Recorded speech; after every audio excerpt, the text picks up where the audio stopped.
Hey guys, testing out the audio. Be there in just a second.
Okie dokie artichoke. Hello everybody, my hair is still so wet. I did not look in a mirror first. Oh well, that's fine. Hi everybody. Oops. Bumping mics and bumping cameras. That fixed.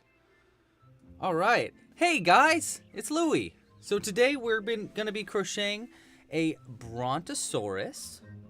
And I realized, so I was watching the live stream chat before the video was going, like yesterday, and apparently you can like actually chat while it's being prepared to be live streaming. I don't know, but I was watching that, and someone mentioned that they were excited because this pattern's going to be available, or like I'm doing a live pattern, but I'm actually not teaching how to crochet the Brontosaurus in this video. We're just going to be crocheting it together, but I felt kind of bad about that. So what I did was I stayed up way too late last night and I redid the pattern. I redesigned it all on the website and I uploaded it and made it for free. And it's going to be free for the next 24-ish hours, maybe a little bit longer.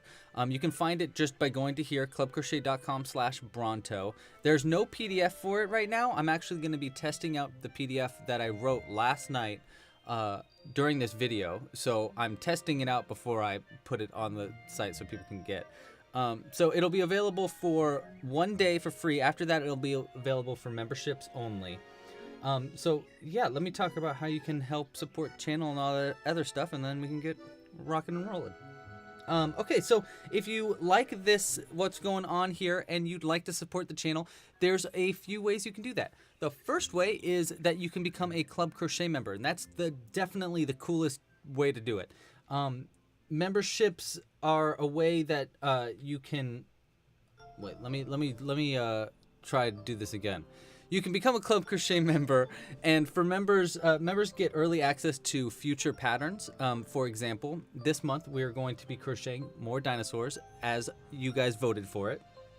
For example, we're going to be making this little T-Rex. So this pattern will be available for members this week. I made a whole video tutorial for it. Oh my gosh, Lizzie, you rock. I just saw that. I saw it right here. And I'll be mentioning that in just a second. We'll be learning how to crochet a little T-Rex, and the pattern's gonna be coming out this week. I actually made 2 video tutorials for it. And the reason I did 2 video tutorials for it is because One of them is going to be available for members only, and that's going to teach you how to do the belly and the spikes, and that's going to be available this week. And then a secondary one is just going to teach you how to make the base of the T-Rex, and that's going to be available later on this month, like maybe at the end of the month probably. But there's one example of what membership gets you. It gets you early access to patterns like this, exclusive extra stuff like how to do the belly and the spikes, and it gets you other patterns, like you're going to be able to get this Stegosaurus pattern as well, and access to the entire Club Crochet library. It's really cool. You should seriously consider becoming a Club Crochet member. I have a lot of patterns and I'm coming out with them consistently. Every one of them has a video tutorial, just like the pattern for this Brontosaurus that I'm going to be making today. And yeah, not to mention, like, you just get to help out with the channel. You can even get kits mailed to your door. This month's kit is going to be how to crochet.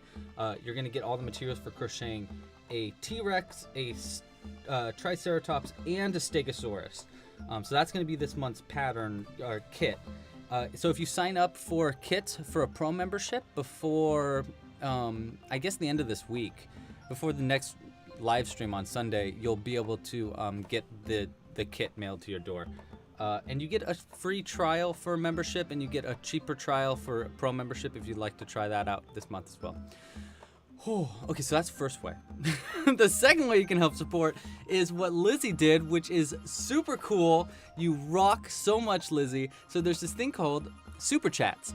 And if you go into the chat right now, there's a little dollar icon, and you can chat, send me, you can put whatever you want in the description, and it'll appear on screen right here. I'll do a little dance for you. I owe Lizzie a little dance.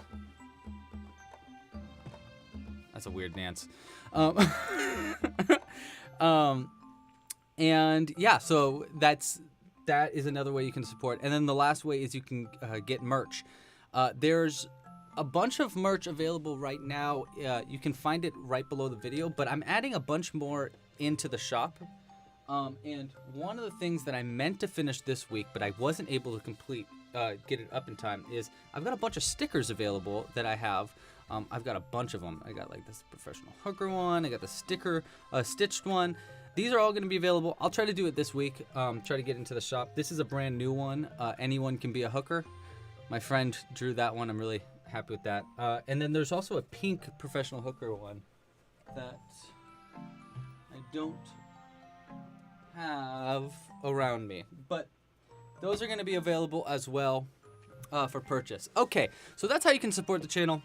Thanks for watching this, you guys. Again, this pattern is going to be available for 1 day only, so 24 hours, so go crochet it now. You can use any materials that you'd like. I'm going to be using worsted weight cotton yarn, 100% cotton. I believe I'm using Lily Sugar and Cream today. We're going to be making a purple Brontosaurus with, I'm not sure. You guys are going to have to help me decide the color of the spikes. We can do like pink.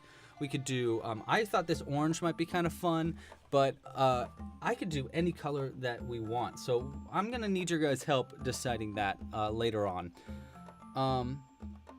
And yeah, all right. Well, let's get rock and rolling. Let's test out. We're also testing out the yarn for this because I'm thinking this is going to also be next month's kit is for the Brontosaurus. I'm not sure yet. I'm still thinking about it. So I'm testing out how much yarn I need for that. Alden says that he loves the music, brings back memories, but what is it from? Can someone guess? If someone can guess what this is from, I will be very excited. It is from one of my favorite video games of all time. It is a Nintendo game, so there are your hints. I'm getting a lot of orange. Shauna says that the pattern isn't available for her. So if you go to clubcrochet.com/Bronto down below and you're logged in, you have to be logged into the website with a free account. You should have access to it. Try logging in and then clicking the link again. That might help. Yeah, but you have to be logged in. You'll still have to have an account. Okay. Yeah, it's just down below, or you can use the link right here, clubcrochet.com/Bronto. A lot of Mario, Zelda, no. Yoshi's Island would have been smart, but I didn't do Yoshi's Island. But it is very dinosaur-y, isn't it? I made a brand new, the reason I wanted to redo this pattern is because it just needed like a facelift a little bit, but also I wanted to add these new feet. I had this is the song that would give it away for me. I'd be like, oh, I know exactly what this is. I wanted to make some brand new kinds of feet for this pattern because the old ones were really stubby and tiny. So I left that in the tutorial, how to make the previous feet, which are like a lot shorter. They're about like that short. And I thought, you know, they're cute, but they're not really Brontosaurus feet. Brontosaurus feet are a lot larger like this. All right, I feel like you guys want... Oh my god, we have 100 viewers right now? That is crazy. Oh my gosh, hello everybody.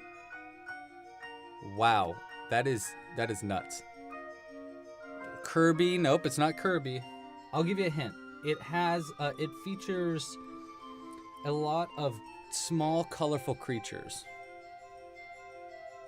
Like a lot of small, colorful creatures.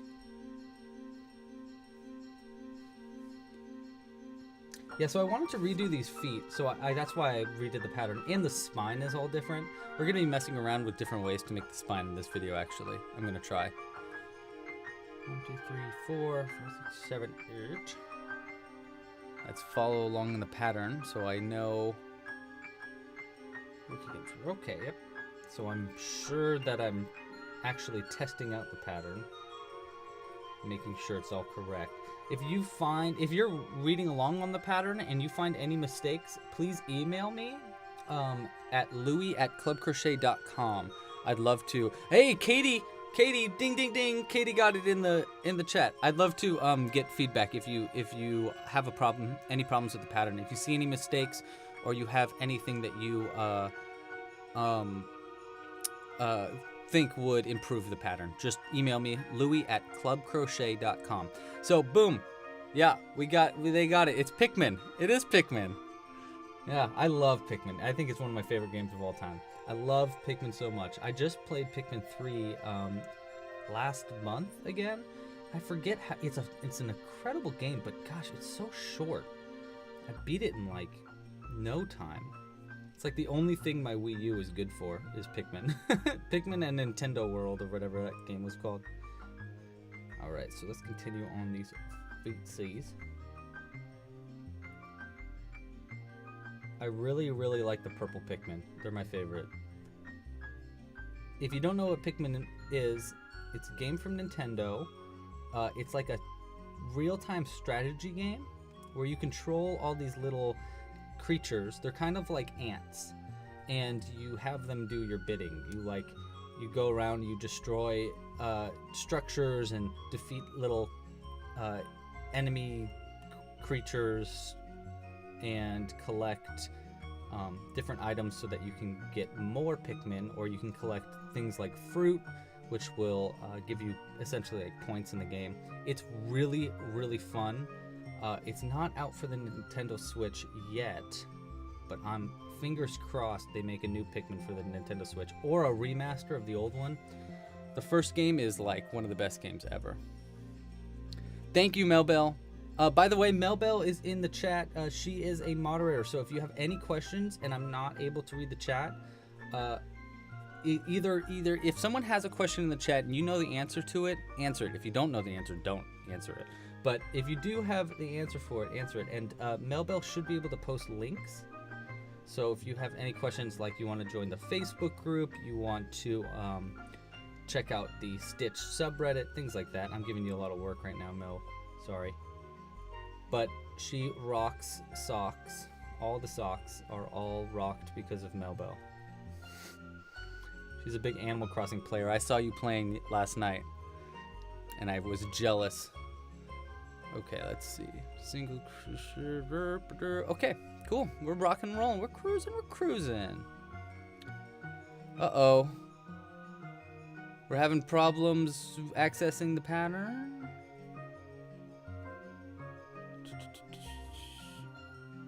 Alden says that he wants the most access to my patterns. The best way to get the most access to the patterns that I have written is to become a Club Crochet member. That's definitely the best. That's where I put all my patterns now. Every single pattern becomes a Club Crochet pattern now for me. Same. You can't access it. You don't have problems. Oh, but he's a member. Okay, 1 second. Let me see if I can fix that really quick while we are in the middle of this live stream. I'm sorry about that. Let me see if I can fix it. I thought I did it last night, but it was like 4:30 in the morning when I was doing this, so I might have screwed something up. Okay, so Brontosaurus amigurumi. Oh, let's copy the link here too. I'll put that in the chat. And oh, okay, so here I'm gonna start by going. Oh yes, you're right, I didn't check something. I thought I did, but it didn't update. Okay, so it's updating right now. 1 second. I'm so sorry about that. I should have tested that out prior to this, and I didn't, and I'm really sorry about that. Hopefully it updates in time. My Wi-Fi is going very slow, so I'm not sure if it's going to, but I am trying, I promise. Come on, internet. I also think that a lot of people are trying to access the website right now, so it's going a little slow because of that as well. But it'll get there. I'm sorry, I can't see the chat right now, as I'm trying to update this and crochet a foot at the same time.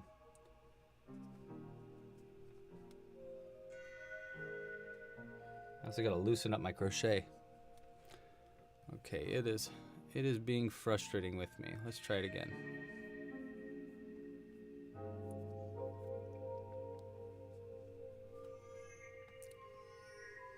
What size safety eyes do you need for this? That's what Mary asks. 6mm should work.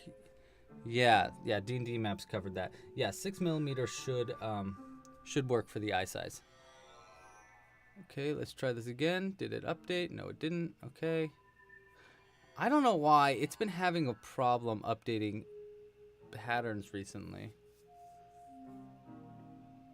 Like, it just takes a really long time for me to to change a very specific setting, which is what accounts have access to patterns.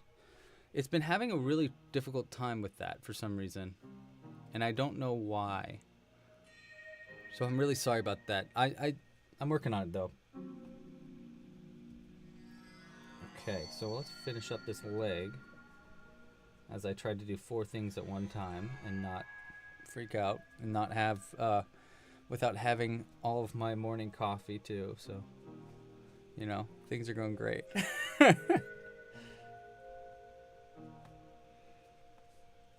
I think I did click it yesterday, but it did what it's doing right now, which is going so slow. All right, I think we got one of the legs done. That'll do it. That'll do it right there.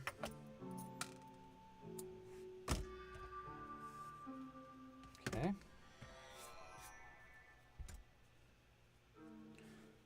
All right. Let's go ahead and try this one more time because it's taking its time again. I might have to do this from my phone or something. All right, so one leg down. Let's continue going as I...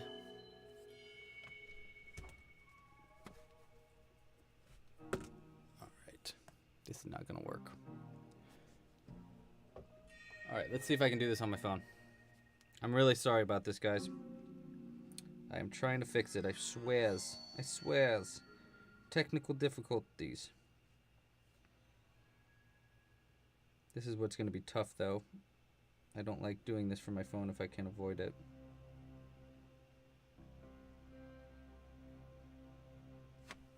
One second.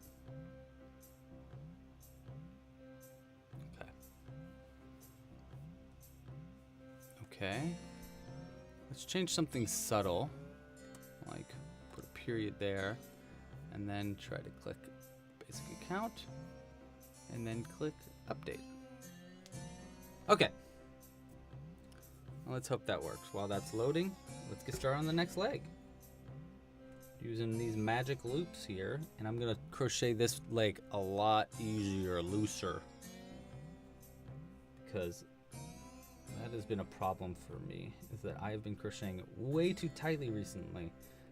It's probably the tension of the world getting to me. You know what I mean, jelly beans? 2, 3, 4, 5.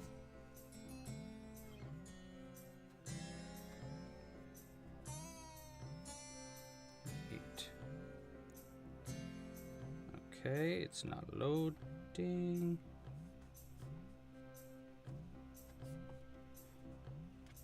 Okay, let's try this.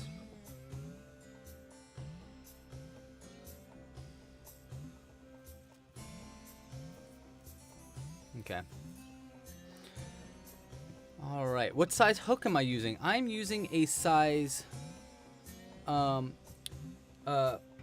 4mm, size G 4mm hook. Oh, it might have fixed, maybe? Something just did something. No, 502. Page request was canceled because it took too long to complete. What the heck?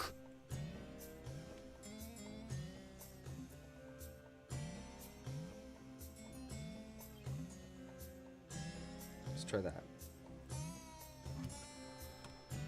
Oh, that's frustrating, guys. I'm frustrated by this.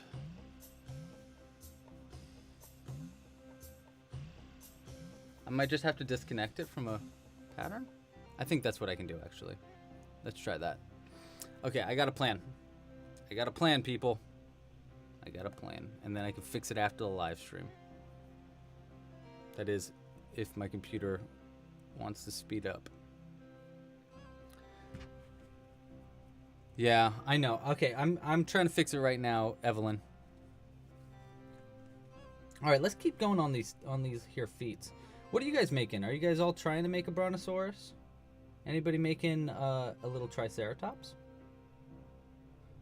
Also, if you are a beginner, I would say that this pattern is pretty a-okay for beginners. It is relatively beginner friendly. Here we go, loosen up my stitches, which is exactly what I want to do.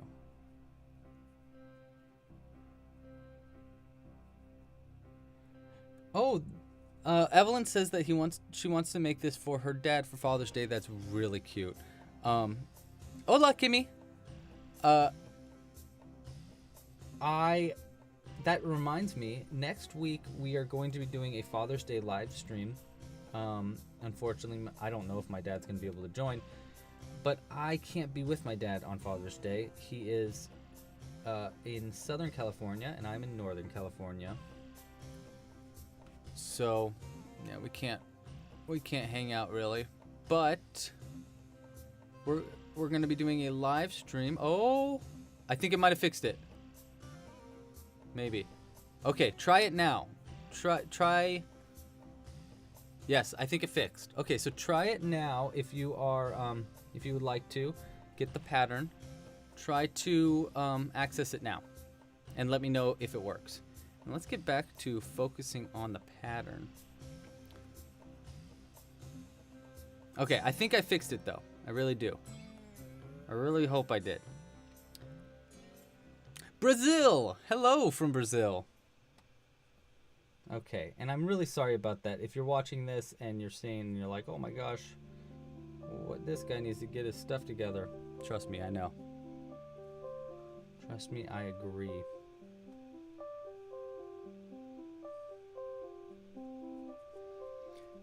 Manamana says the Triceratops was the second thing that they crocheted. They made a whale first, and the Triceratops was hard as a second project. Yeah, I would agree. I'm finding that a lot of people are trying to do the Triceratops as their first pattern because it's just becoming a very popular pattern on YouTube. And I'm like, oh no, I wish I recorded this better as like a beginner's pattern because it's not really set up to be a beginner's pattern, and I think a lot of people are trying this as their first project, and that's going to be tough, you know? E2, Kimmy, muy bien. I can only speak a little bit of Spanish, but I can understand that. Mr. Fish, should I keep watching or go to sleep? Hard decisions. Let me just talk you to sleep. That's how I sleep. I just scream into the darkness. Not really.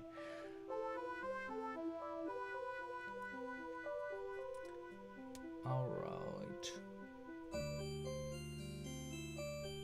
There we go. It's working. Okay, it's working. The pattern should be working now. At least Evelyn says it does. And if you want to jump straight to it, check out the chat right now. That is the link to go right to it. You have to be logged in for that, though.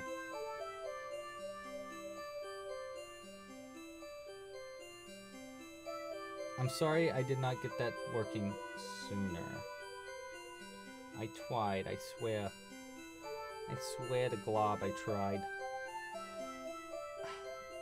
There we go. That stitch was being frustrating. Let's get this flipped up. Okay.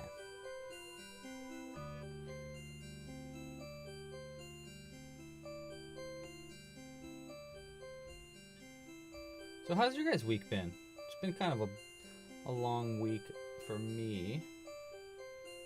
Just a lot of work. Just a working kind of week. I've been working on those two T-Rex videos. Man, the first one was really hard for me to record because it was just really long and really warm that day. So I was like trying to finish the first video. But I got it done. And then the second recording I did the exact same day, so it was still crazy hot.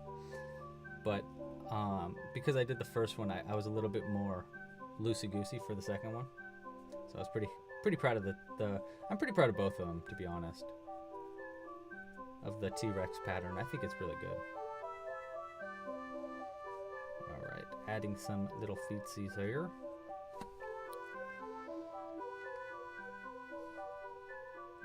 Is a permaid. Evelyn says crocheting 2 permaid. And when you say permaid, is that a cat mermaid? Because that's what it sounds like. Which sounds pretty cute.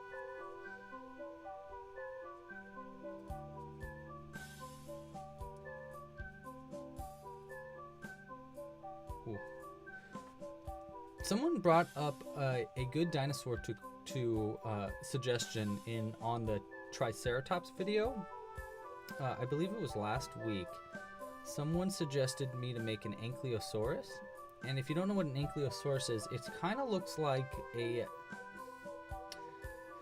it's the one with like a big plate on its back. It's very armored. It's got like spikes all over it, and like big spikes on the side, and like a big it's got a big like ball on its tail that it uses to defend itself. And I thought that was a really cool idea. If you have any other ideas for dinosaur patterns, let me know in the comments. I'll be checking that out, especially if you comment on the T-Rex pattern. Okay, look at that. That's a nice little foot right there. Got 2 feet.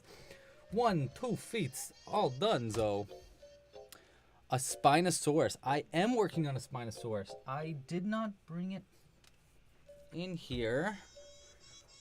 I forgot it in the other room. So I'll show it to you later. But I do have a Spinosaurus that I'm working on, actually. Originally, the pattern was going to be for a raptor. But I realized that if I'm crocheting a raptor, the size comparable to these little characters, the raptor is going to be like the size of one of these feet. You know, it's got to be really tiny to make it comparable. So I realized, okay, well maybe I could do something that's a little bit larger. And a Spinosaurus is kind of, to me, it kind of looks like a raptor with a long nose, that's a lot bigger, and has a spine on the back. So I was like, okay, we can make it a Spinosaurus maybe. So that's gonna be the way I'm gonna excuse the size comparable to the other ones. But I am working on a pattern for Spinosaurus. I saw someone say Triceratops. Or I mean, not Triceratops, pterodactyl. I've been trying to do a pterodactyl. Yeah, I don't know. I've just been having a really difficult time. 2, 3, 4, 5, 6. And I think my problem is that it's hard to make pterodactyls really cute. They look creepy. They look really weird. So it's kind of hard to make them look extra cute. Kira asks, will this be available to watch later? It's 4 a.m. here. Oh my gosh, it's 4 a.m. Yes, it will be. This video will be available to watch forever. Yeah. The pattern will only be available for 24 hours, for free for 24 hours. After that, you'll need a membership or you'll need to purchase it.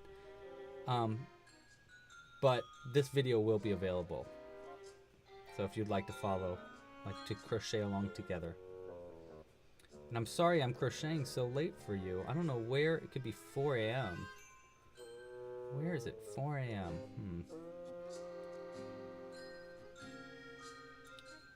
Maybe in like Israel, maybe? I'm not sure. I wonder where Kira's at. Make it creepy. K-Molt wants the Triceratops to be a creepy dinosaur.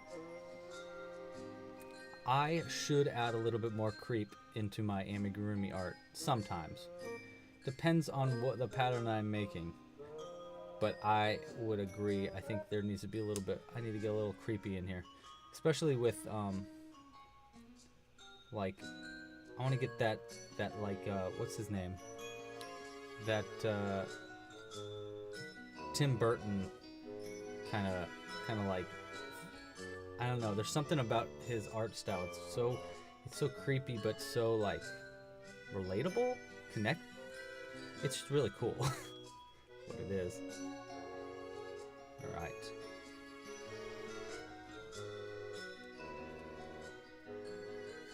What I'm doing for these feet, by the way, is for the first round of the feet, I crochet 8, and then after that I crochet in the front loop only of the first round, and then in the second round I crochet in the front loop only, and then in the third round I'm working in both loops and the back loop from the previous round that I didn't work into. So what it does is it creates a really flat end and creates like the bottom of the foot, like a really flat foot, so that it can stand up on its own. But it can be a little difficult, especially at this size and at while you're trying to do a live stream. So if you're trying to crochet this right now and you're more of a beginner, I wouldn't suggest doing it on a live stream. But that's just my opinion there. Last one right there. And it's just kind of hard to see where the stitches are because I'm crocheting so tightly. Okay. Loosey goosey. All right. Benedict Jacobson says, "What about that flying dinosaur?" That's the pterodactyl. It starts with a P though. Pterodactyl.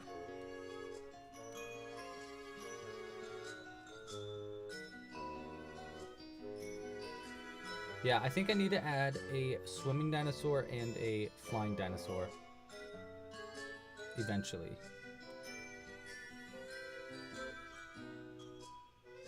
A pterodactyl and probably a I can't remember what they're called, but it basically looks like Nessie. Kind of looks like this actually. In fact, I could probably just reuse the body for this pattern for the for a swimming dinosaur as well. Okay.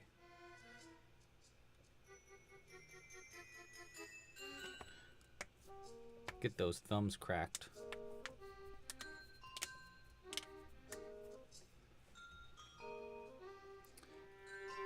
Oh, you're in the Philippines. Wow, it's 4 a.m. in the Philippines. I did not realize that the time was so different from here in the Philippines.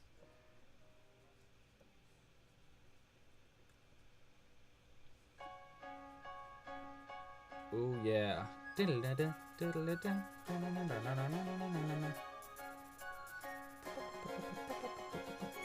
This is the song in Pikmin when the day's over. So every day when you're playing Pikmin, you have to leave before it's nightfall, because if you don't, the creatures, night creatures, will come out and eat all your Pikmin.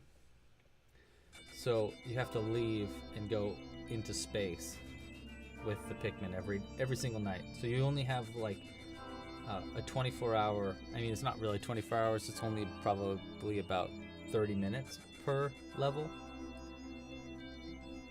Pikmin's amazing. You should all consider checking Pikmin out. I think it's a very clever game. It's very cute, very fun, and it's very thought-provoking. It's a nice little puzzle kind of game. It's the best game ever. That's what it is. It's the best game ever. Okay, I believe this is the last stitch for our little footies. I think we got one more foots to do's. Yes. Yes. One more foots. All right.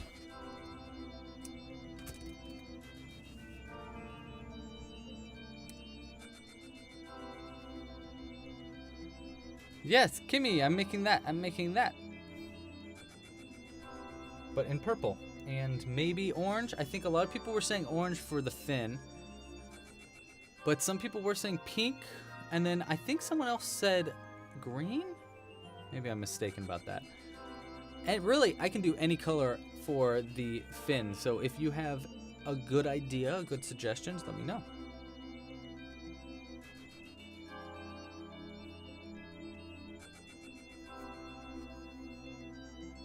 Alright, I'm going to do this leg a little bit softer. I think what I like about this pattern is, well, you can use two different colors, like using different color for the little spikes here. You can do it all in just one color, so it's like a single color pattern, which is nice. 2, 3, 4, 5. So you can use pretty much any kind of yarn that you want. 3, 4, 5, 6, 7. There we go. There's 8. Oh, Maria's having... It's asking you to pay. Okay, so Maria, here's what you got to do. Because I didn't set it up right there. Maria's having a problem getting to the pattern. So what you want to do right now is you want to be logged in and then click the link down below. Or use this link, Maria. I'm posting it in the chat right now. 3, 4, 6, 7. Okay. Last foot.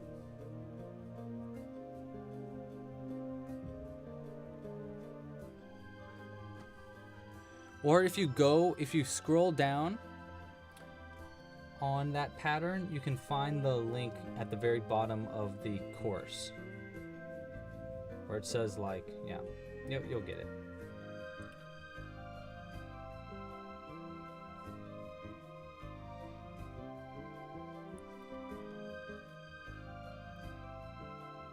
Oh my gosh, Hannah, that is so cute.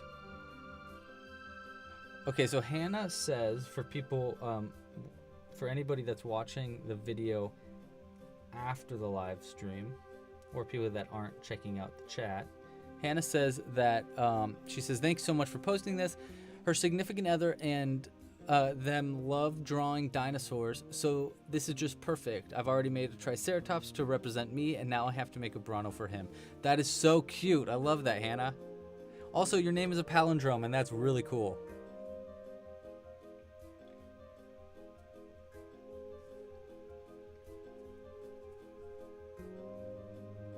like palindromes a lot. There's just something so... by the way, if you don't know what a palindrome is, I might be getting the name wrong, but I believe a palindrome is when it's the word, you can read it the same forwards and backwards, like race car. So if you spell out race car backwards and forwards, it should spell out race car. And it's the same thing with Hannah's name. Hannah's name is the same forwards and backwards, which is pretty cool, I think Hannah is one of the few names that you can do that with. I mean, obviously you can do Anna, but I think Anna's just kind of like a shortened form of Hannah, so I don't know if that really counts as a... Well, I guess it does. Bob is a palindrome. Taco Cat is a palindrome. Taco Cat. That is true.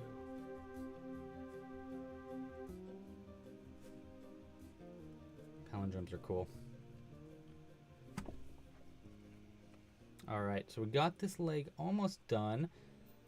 It looks like most people are saying... Yeah, I think we're gonna do orange for the spikes. Okay. We'll stick with the gut and what the chat was saying.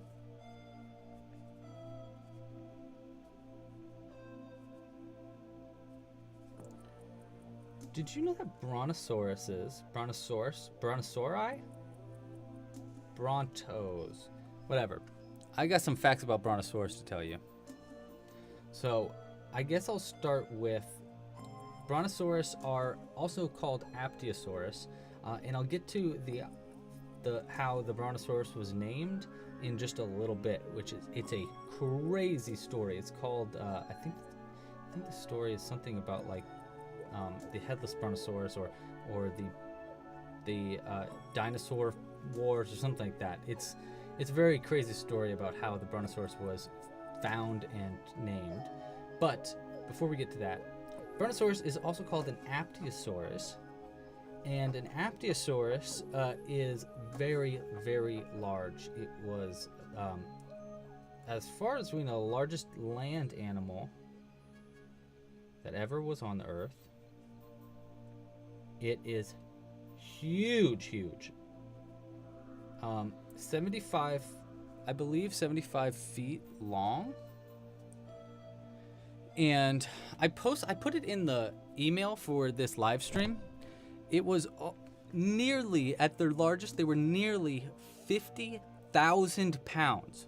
50,000 pounds. They were huge. They didn't run or anything like that. They went, they moved slowly. They were so big that the predators were not really an option when they were full sized. So they didn't have to move too quickly, and at their normal speed they moved 15 miles an hour just walking 15 miles an hour because they were just so absolutely massive. So let's get to the story of how the Brontosaurus was named, because I think that is just fascinating. So the Brontosaurus, there were two paleontologists. I can't remember their names. E.D. Myers, maybe, and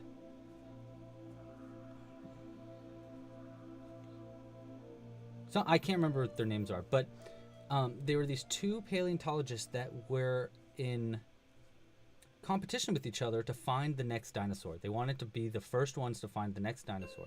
So they would cheat. They would do anything to find the next dinosaur. They would ruin each other's research. They would sneak in the night and ruin each other's research. They would ruin each other's dig sites. And I think the worst part is that one of the paleontologists, I can't remember which one it was, actually found a head of a different dinosaur and put it on the body of another dinosaur and said, boom, look at this, I found a new dinosaur. And he named it the Brontosaurus. So when 60 something years later, after both of these paleontologists had died, they had found out that the the Brontosaurus isn't even a dinosaur. They totally literally forged the head of a dinosaur, and the Brontosaurus was not even a thing. But at that point, too little too late. Everybody knew the name Brontosaurus. Everybody knew what a Brontosaurus was because dinosaurs were really popular. So they couldn't just say like, oh, Brontosaurus isn't a dinosaur anymore, because everybody was like, oh, but I know a Brontosaurus. So what they did was they found a dinosaur that was most closely, they discovered a dinosaur that was most closely related to what a Brontosaurus would be. And they named that a Brontosaurus to like kind of, quell the things. But it's just so crazy to me that this paleontologist, first off, in the pursuit of knowledge, cheated, lied, and created a completely false dinosaur. And it's so, first off, that is completely, obviously immoral. Because, like, your whole point, like, yeah. But also, he got away with it. His entire life, he got away with making up a fake dinosaur, and now there is a Brontosaurus, and it's just he just wanted to be remembered so much, and he is. Yeah, it's a pretty cool little story. My friend actually told me that story. His name is Garrett. He's one of my best friends in the whole world. If you're watching, Garrett, which I know you're not, but if you were, I love you very much. And what he did, he's the one that told me that story originally. And the reason he told me it, well, one, he just thought it was super interesting. But also, he wrote an album. And the album's called You Can Forge Ahead. 1, 2, 3, 4. Sorry, I gotta... Okay, yeah, I can do that. Okay. The album's called You Can Forge Ahead. And it's a play on words because it means... He wrote a song called The Headless Brontosaurus, and it's exactly about that story. You can find him on Spotify, actually. His band is called With the Dinosaur. I'll put it in the chat right now. I can't play it because I'll get a copyright strike, which is kind of funny. He just signed up with a site called CD Baby, and they will copyright strike your videos. If that's his band, I put it in the chat if you want to check him out. And it's just a really clever, he did a very clever wordplay with the album, because the idea is you can forge ahead, meaning like you can, move forward by forging ahead, by making a fake head and putting it on the body of another dinosaur. I just think it is a very clever play on words. 1, 2, 3, 4. Perfect. So I'm making the spine now, and we're going to try to make the spine slightly shorter, because if you notice on this Brontosaurus here, I did, you can see right here, the spines are kind of becoming a little bunched up there. See, they're kind of becoming bunched up right here. So I'm going to do one less and try to bridge that gap and make it a little bit shorter. So I believe I did 15 here. 1, 2, 3, 4, 5, 6, 7, 8, 9, 10, 12, 13, 14, 15. Yeah, so we're going to do 14 this time and try to fix that up. D&D Maps asks, are the decreases in the head on the top or the bottom of the head? Just wondering. They're the bottom of the head. You can kind of see it here on this guy. You see how the bottom of the head goes in? Boop, right there. That's because of the decreases. So the decreases are the bottom of the head.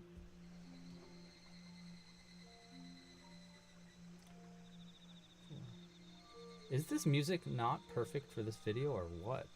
It is just perfect. Okay, so we got 5 done. Let's keep rocking and rolling before we get to the body.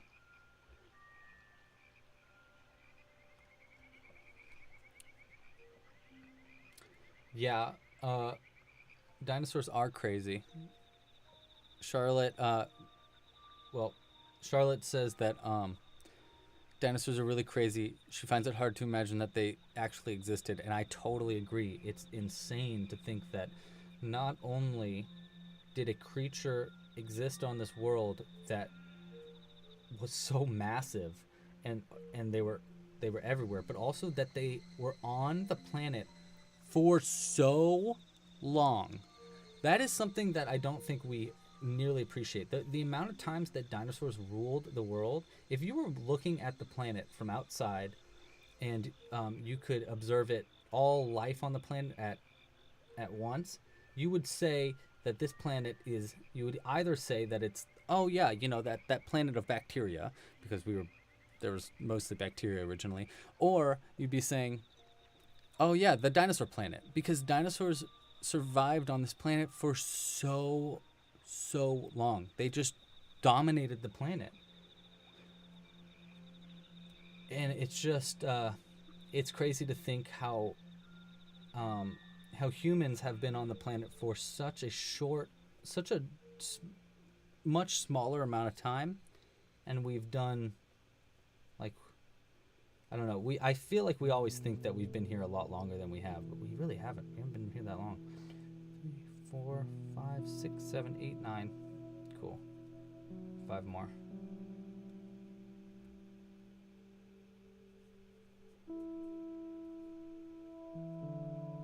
There we go.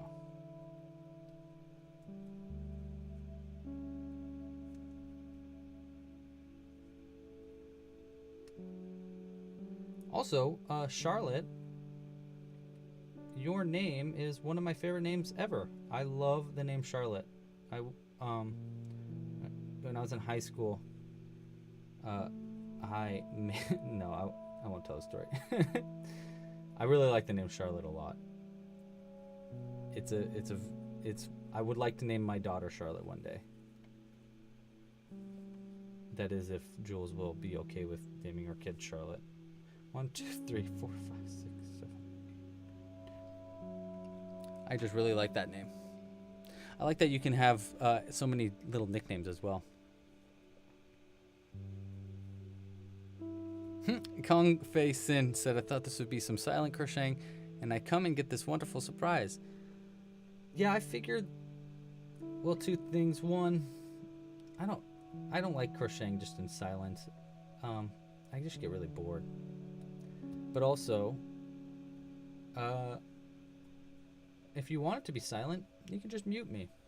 You don't need to hear me if you don't want to. 2, 3, 4, 5, 6, 7, 8, 9, 10, 11. So 12. I'm gonna do 14 of these little spikes.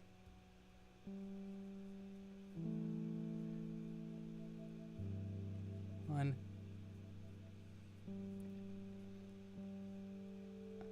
I read somewhere that humans are closer in some species of dinosaurs than those species were to the first dinosaurs.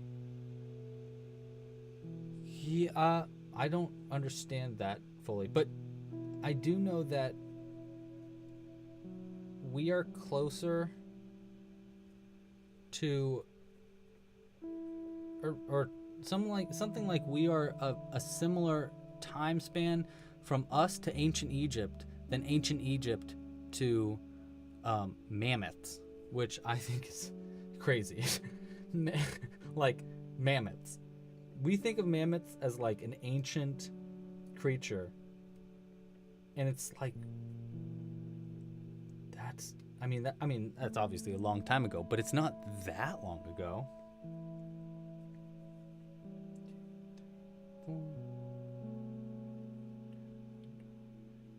That's 14. 1, 2, 3, 4, 5, 7, 8, 9, 10, 11, 12, 13, 14. Cool.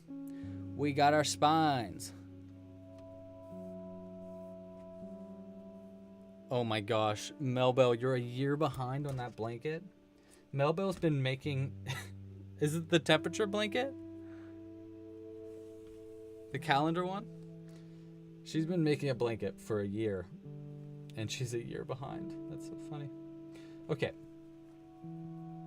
Let's put this to the side.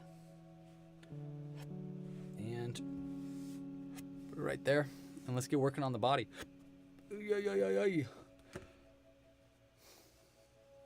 And welcome everyone to Counting with Lou. I know how to count.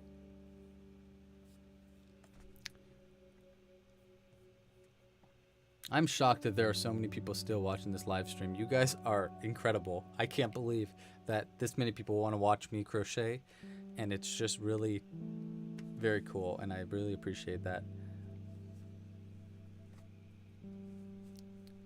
Hey, Elena, no worries whatsoever. I promise you never have to apologize that you can't get a membership. I appreciate you just crocheting my patterns just in general. Memberships are a great way to support the channel, but you know, obviously if you can't afford to do a membership, don't do it. That's why I do that free trial and stuff, to give people like the option to give it a shot if you can. But yeah, dinosaurs lived on the earth 233 million years ago and were extinct 25 million years ago, which means from the first to the last dinosaur is longer than from the last until now. Whoa, Maria. Mind bending. Machthind. I don't know if I said that your name right, but Machthind, you are being noticed. How do I pronounce your name? I'm not sure how to pronounce that. Okay, so now we're on the body. I'm going to start with the face.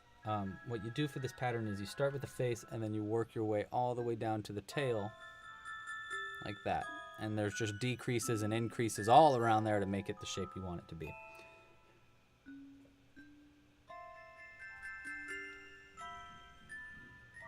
Let's work around this tail just for around here. And let's keep working with the pattern so I don't screw that up. So crochet, yep, okay, we're cool. We're cruising. 1, 2. This doesn't sound like Pikmin anymore, huh? Maybe it is. Let's find out. Oh, it is. It is. We got Pikmin for another 10 minutes.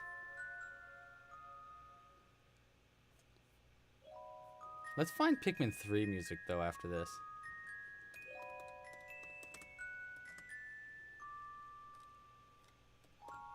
Because I like that. I'll press enter on that in a second.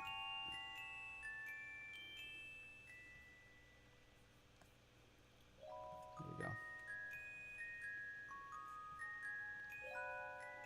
Sorry, I'm wiggling my guy around here.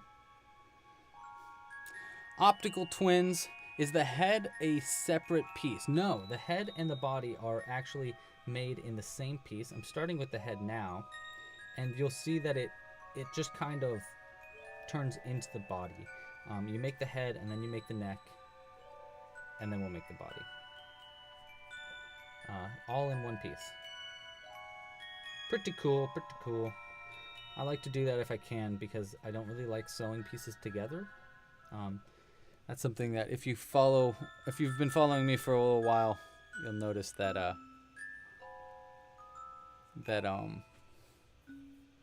hate sewing things together.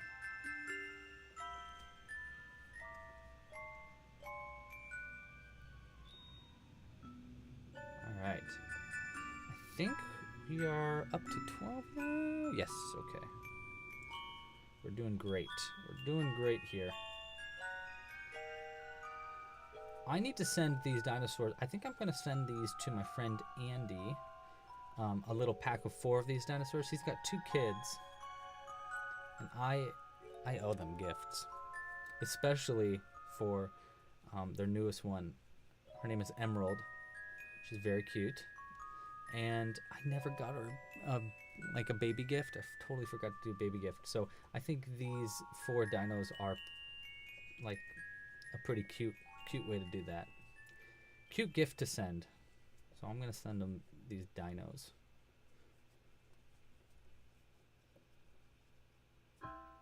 Okay.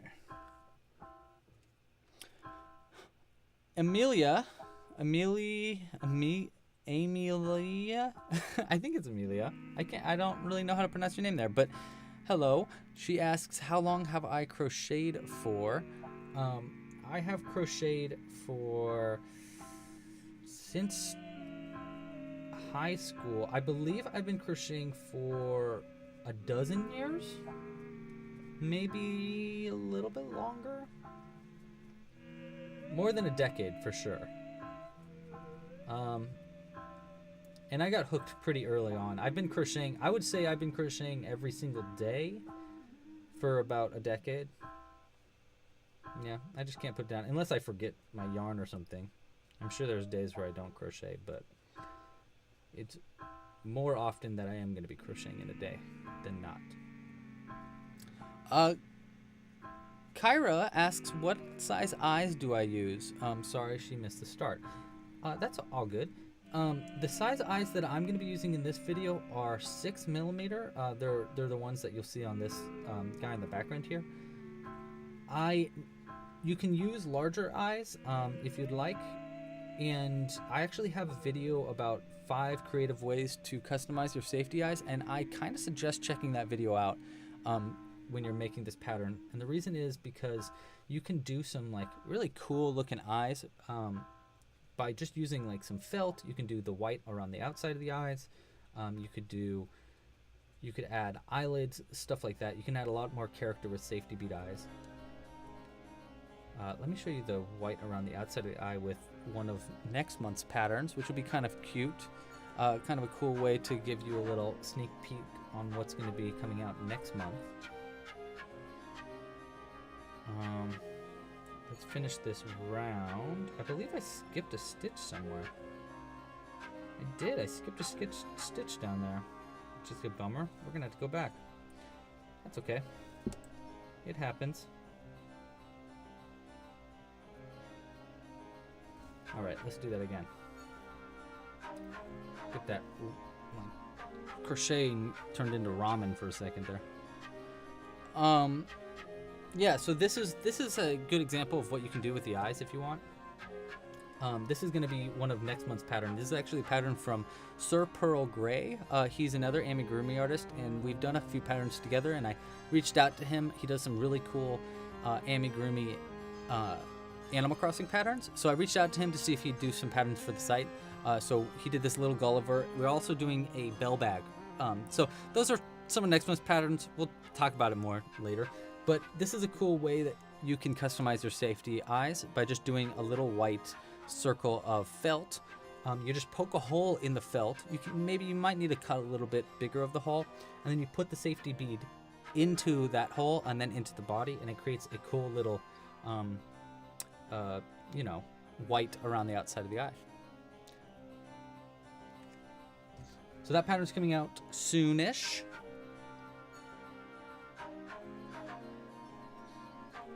Mac, I've been crocheting longer than you have been alive. Oh my god. That's crazy. That's actually really weird. Jurg says, could you please do another dino? And I promise you I will. We're actually doing 2 brand new dinosaurs this month. I don't know if you saw in the beginning of this pattern. Here, actually, I can show you the new dinosaurs that are coming out this month. Right there in the top right corner. You can see going from clockwise from the top left there, you can see we have a little T-Rex. That's going to be the new pattern coming out this month, or this week actually. If you have a membership account, you'll be able to get access to that pattern this week. Obviously, we're doing the Brontosaurus, and that pattern isn't new technically, but it is updated. It's fresh. I added new legs, a new design to the pattern itself, and some new spikes. So that's kind of new and fresh. And then the last brand new dinosaur pattern that's going to be coming out this month is that Stegosaurus. You can see it in the bottom left of that picture there. And here's another. Here he is in person. Little Stegosaurus. So those are going to be the new dinosaur patterns. And I'll try to be doing more of those in the future. Phaedra says that I'm the reason they started crocheting, and that is... Oh, we gotta change whatever song this is. I'm gonna talk over this song because I'm afraid that I'm gonna get tagged for music. There we go. Back to classical Pikmin music. You see my eyes there? I was like, oh no! We can't be playing music with lyrics. All right. That is honestly an honor. That you have no idea the honor that gives me to be the reason that you started crocheting. I mean, obviously, I am a huge fan of crocheting. I think crocheting is the coolest art ever, and just the idea that, like we were just saying, how long I've been crocheting. Just the idea that to go back and think, when I first started crocheting, that I would be inspiring other people to pick up crocheting. It's honestly, I'm very humbled by that. Thank you so much for letting me know, and yeah, I really appreciate that. Yeah. Okay, next, let's continue down the thing here. Jurg asks, have I ever crocheted a dragon? I started to crochet a dragon a few years ago, Smog from The Hobbit, but I never finished it. It's still in the other room. It's headless. It's just the head is sitting on one side and the body's sitting on another. It also doesn't have a tail. But I think a dragon is coming sooner rather than later to this site. I get a lot of requests for dragons. SSSS asks, I can't believe I said that first try. Asks, where can they find out how the fungaloids work in Stitched? So the rules for Stitched, the extra rules for Stitched, for example, the characters for the fungaloids, stuff like that, are actually still being play tested. It's still being tested out until I add it to the full rules. If you want to get those early access to those rules, that is a Louis Loops kind of thing. So if you want to become a Patreon supporter for Louis Loops, specifically for Stitched, it's more of like you're supporting the game. You can check that out by going to patreon.com/LouisLoops. There are a bunch of other extra rules for Stitched that you get for being a playtester, and yeah, you just need to provide your advice and stuff like that. So you can find them by just becoming a Patreon supporter over at Louis Loops. I do it as a different kind of thing because Stitched is not just crocheting.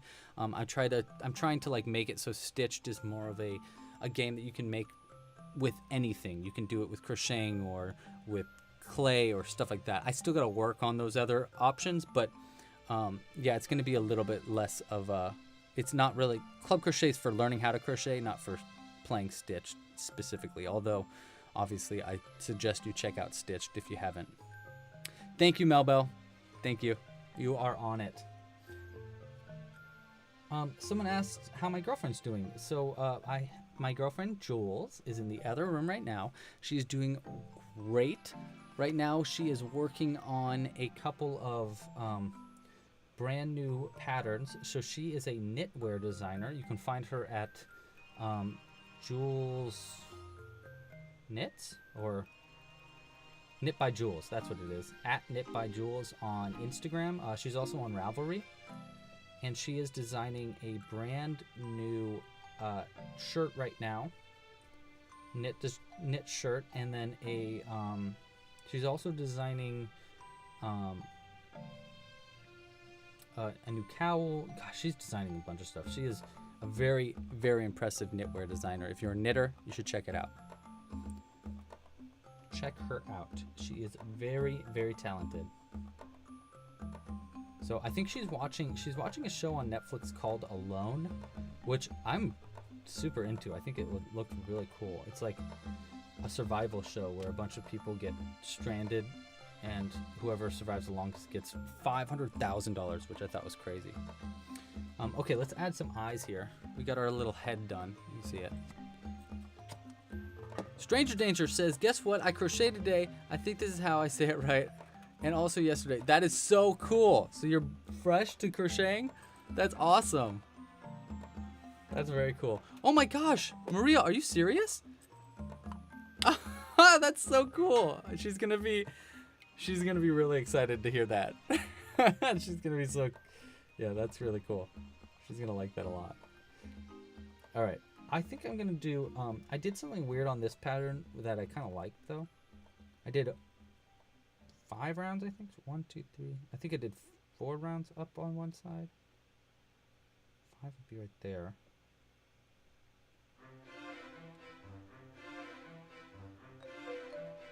Let's try like this.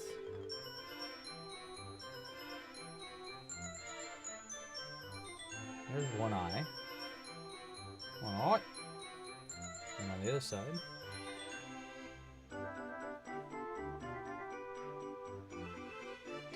Maybe up here? Maybe right here? Let's try it there.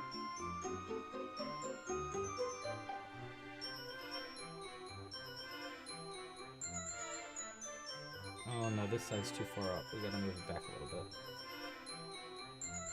Let's try it here. How's that look?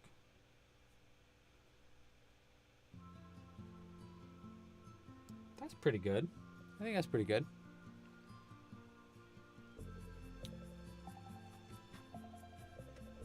You can, yes, he's gonna watch his own body being created.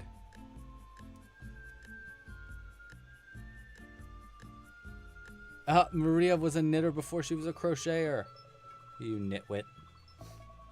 That's cool. I've never knit, and Jules has actually never crocheted, which I thought was always kind of interesting.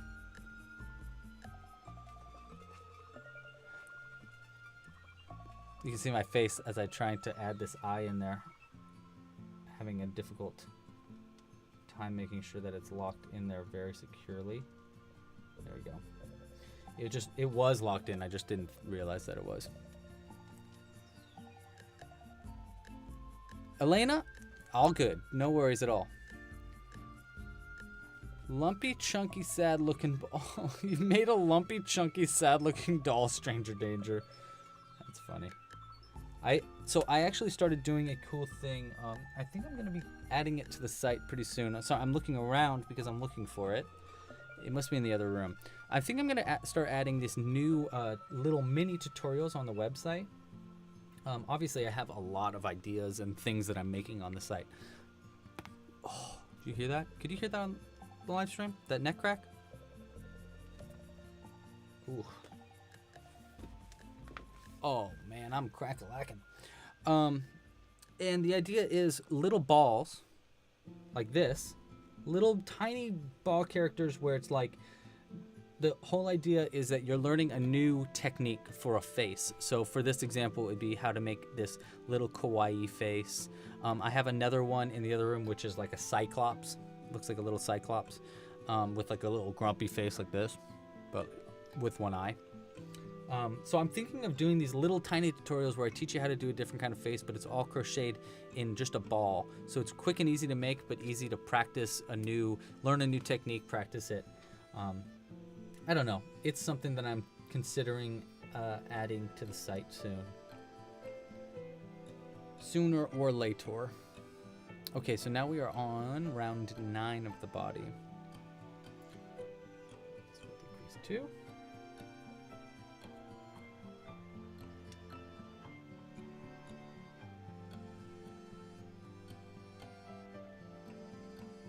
Once I get a few rounds here, I can stuff the head a little bit. It'll make my life a little bit easier.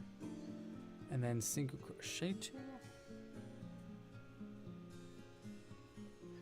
So what I do on the head here, on the neck, is I'm decreasing on the bottom of it and increasing on the top, which gives it kind of an arch like that.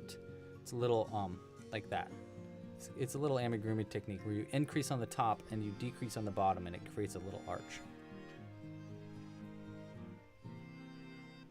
That's it's a little amigurumi knowledge for you. Jurg asks, do I have a place where I take suggestions for patterns?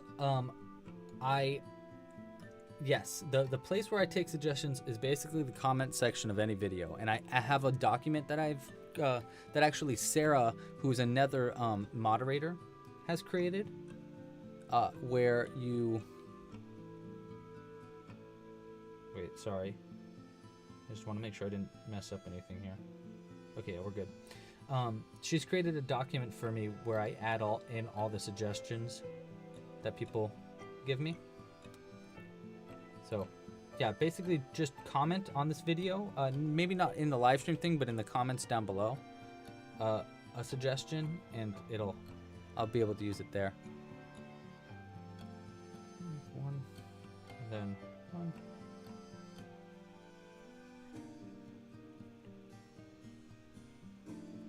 Three, and then an increase. Okay. We gotta follow along with the pattern because the whole point here is that we're testing the pattern out. And then I believe we got 2 single crochets after that. Uh-oh. Dude, this seems way too small. I think I messed up somewhere, guys.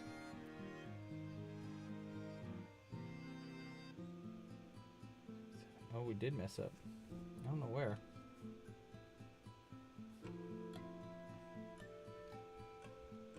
One, two, three.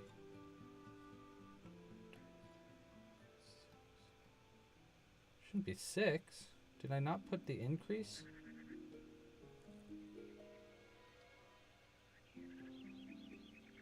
2, 3, 4, 5, 6, 7. Sorry, I need to count this.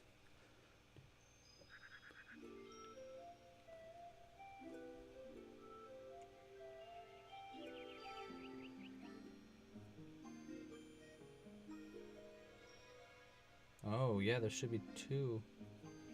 Okay. I think that the mess up is right here. 2. Okay. I'm pretty sure that's the mess up, but I'm not 100%, so I gotta mess around with that later. Okay.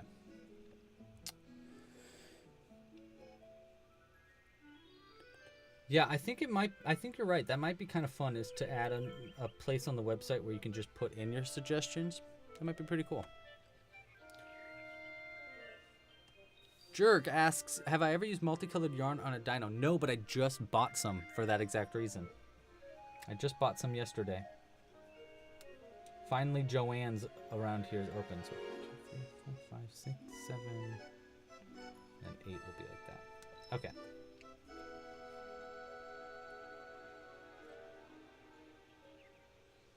I don't know where I goofed it on the body, but I goofed somewhere in there. We are going to stuff the head a little bit so it's a little easier to manage. Because right now it keeps like deflating on me while I'm trying to grab it.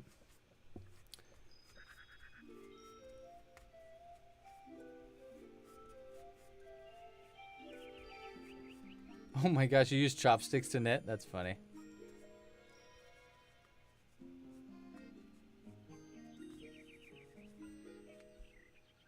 Little B, yes, this will be up later. This will be available after this live stream is over. There we go, we got a little head going on. Actually, it's this way. Boop, like that.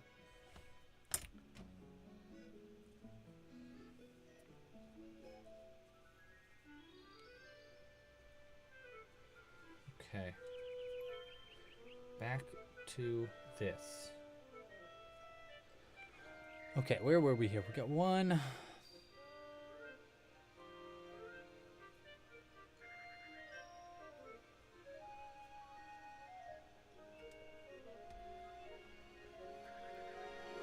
There we go. Gosh, I'm crocheting so tightly that I'm having a difficult time with it. There we go. But we're doing all right now. We're back on. We're back on track.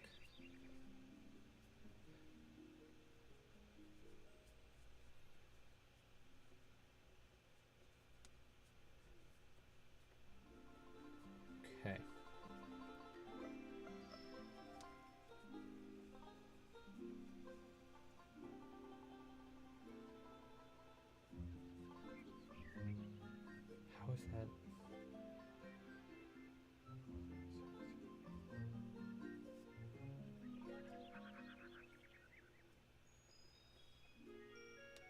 Okay. We are on... Oh, we have one more round of this.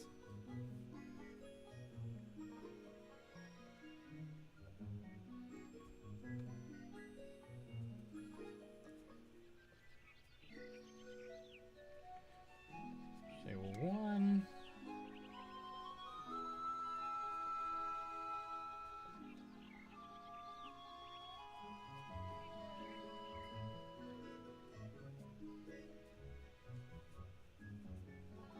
There we go.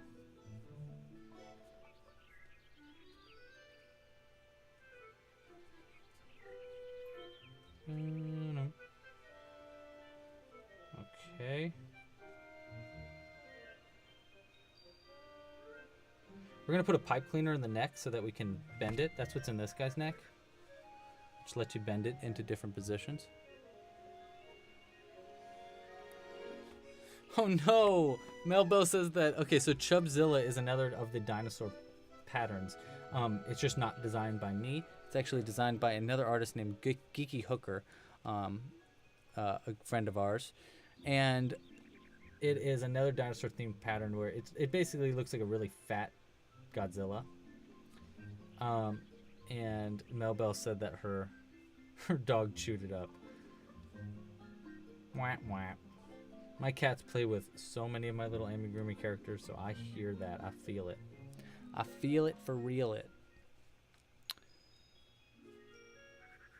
Just say 6.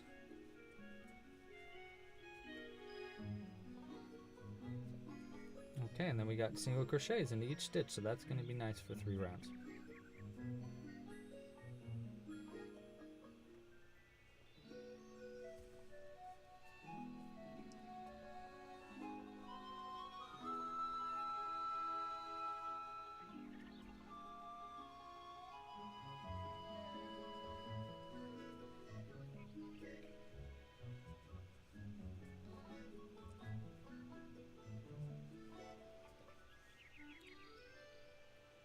Oh my gosh, your Chubzilla was a fat Barney. That's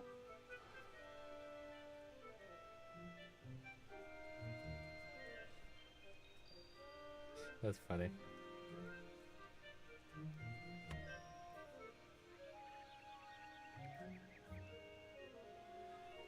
Chubzilla with wings sounds adorable. By the way, Jurg. Jurg!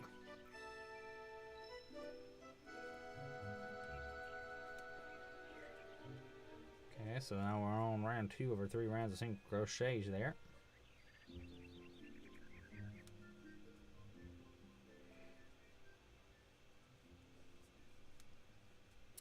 And then...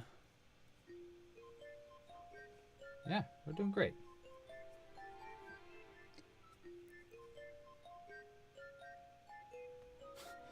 The ND maps are still working on a scarf from a year ago. I don't like making scarves personally. I don't like wearing scarves, so I don't really like making them. Which is one reason why I really got into amigurumi, was because I don't really like wearing... I like beanies. That's always nice. But I mean, like, how many beanies can you own? Just amigurumi, I can make all of them. All of the amigurumi.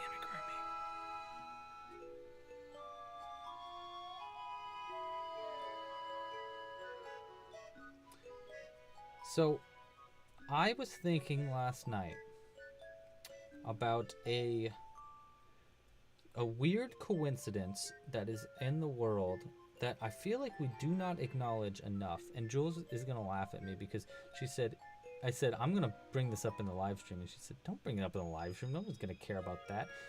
I'm going to bring it up anyhow because I think it's super interesting and I think it's something weird and we should talk about it. So here's the thing. The sun and the moon are exactly the same size in the sky. And it's not that, like, the moon is just perfectly far enough away where it is the same size as the sun in our sky. And it's getting further away currently. It's currently going further away, so it's just the current time that makes it that perfect size. What a coincidence. It makes me feel like I am in the Truman Show or something, and it's not real. It's one of those little things that it's like, okay, come on. The moon and the sun, same exact size. We have one moon. One? I don't know, guys. I don't know. I think the government's out to get us. That's what I think. I'm joking, by the way. Please don't think I seriously think the government's out to get us. Well, the government is kind of out to get us a little bit, but not in a weird moon way. Oh boy, I'm digging myself into a conspiracy theory hole. Next thing that's going to happen, we're going to be having flat earth conversations on this channel. I'm just kidding. We're not. We're not.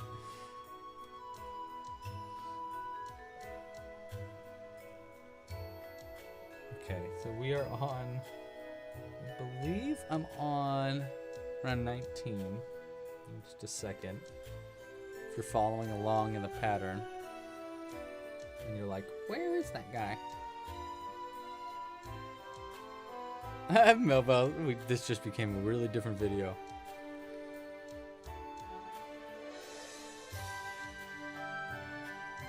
I just feel like we don't acknowledge the fact that the moon and the sun are the same size in the night sky. It's insane. It's crazy. What a coinkydink.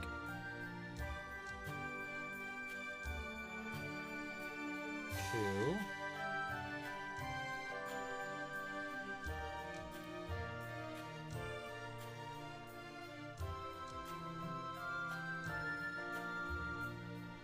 The song is so uplifting.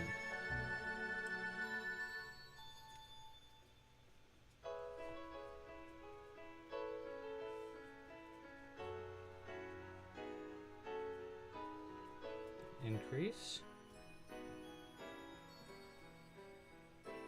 All right. I'm gonna do one more round before I do the pipe cleaner.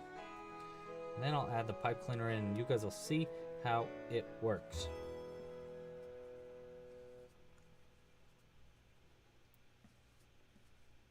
The nice thing is now we can start finally increasing. I think the most difficult part about this pattern is that it's so tiny. It's a very small, especially with the neck and the head and stuff like that. You're working with a very small area, which can be difficult for beginners. That being said, it is all pretty much single crochet stitches, so that's kind of nice and easy. I don't know. 2, 3. Okay, cool. All right, let's add the pipe cleaner in for the neck. Let's see how his neck's gonna be. So here's what I like to do. So I take a full pipe cleaner and I fold it in half. And then we'll just start twisting it to make the pipe cleaner a little bit stronger.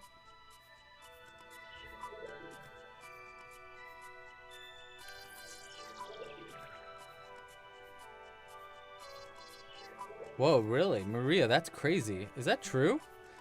Maria says that all the planets in the solar system fit between the Earth and the Moon. Like, that's how far the Earth and the Moon are from each other.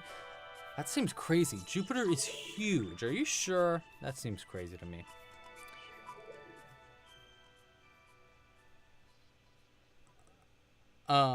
And then... yeah. Okay, someone asked, how old am I? I am 28. I'm 28. And I live in America. I live in San Francisco, California.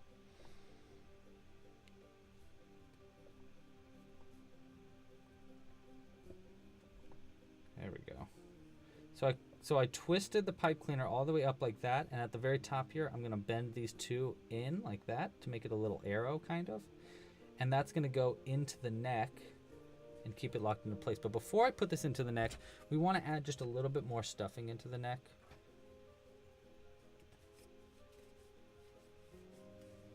Or into the head. Because it's pretty much our only chance to do so. That's probably pretty alright. And then we'll just go ahead and put that in there.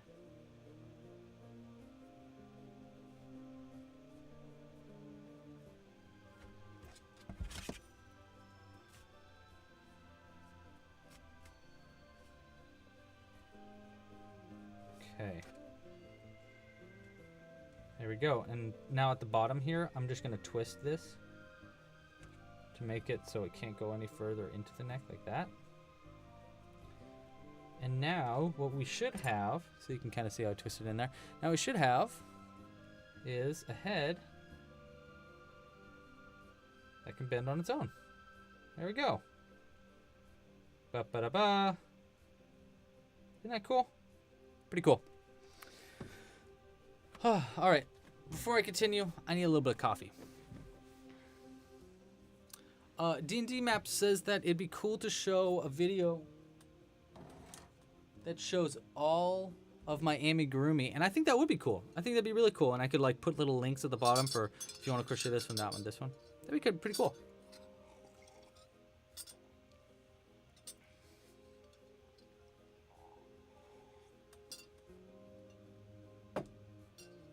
Okay, let's get back to it.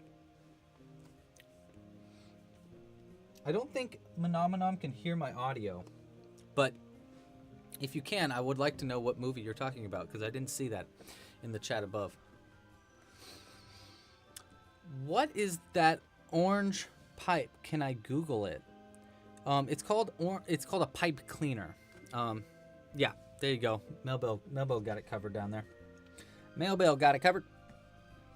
All right, so I just finished round 20 of the body, so now I'm on round 21.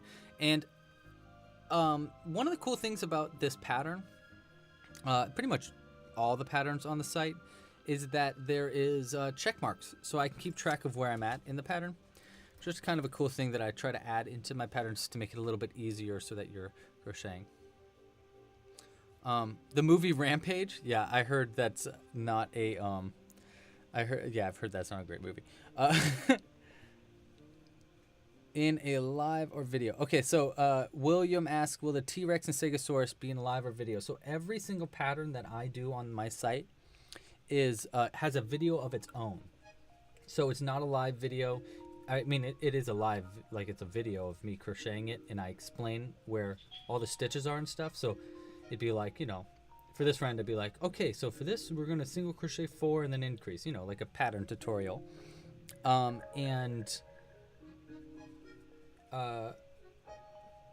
so every single pattern on the website has a video with it. But in addition to that, for the T-Rex and the Stegosaurus, we'll be crocheting them on live stream later this month, at the end of the month. Yeah, so we're going to do another live stream at the end of the month crocheting those. That we're going to be doing that so that if you are a pro member on the website, you'll be getting the kit mailed to your door with all the materials to make the Triceratops, the Stegosaurus, and the T-Rex. And then you can crochet along with me in the live stream. So if you sign up before next Sunday, you'll be signed up for that kit. So if you sign up for a pro membership before next Sunday. 5. Okay. 7. And you could crochet along with us using the exact same materials that I'll use in the video.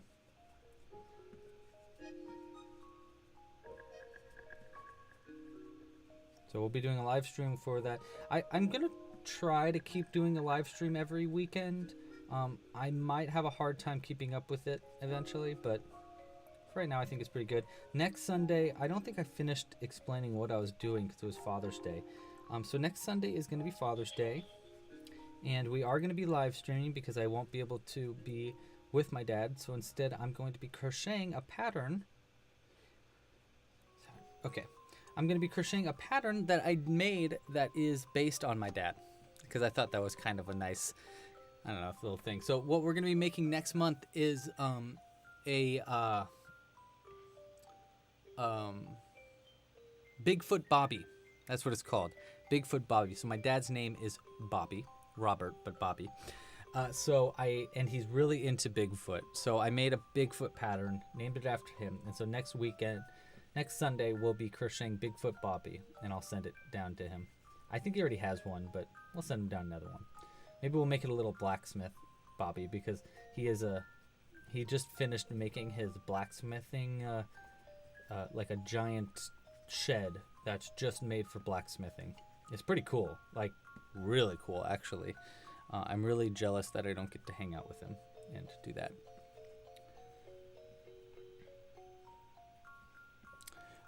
Phaedra asks, how would you go about making the dinosaur larger? So the first way that I would suggest making to make your dinosaur larger is to use larger yarn, to use bulky yarn. So let me show you an example.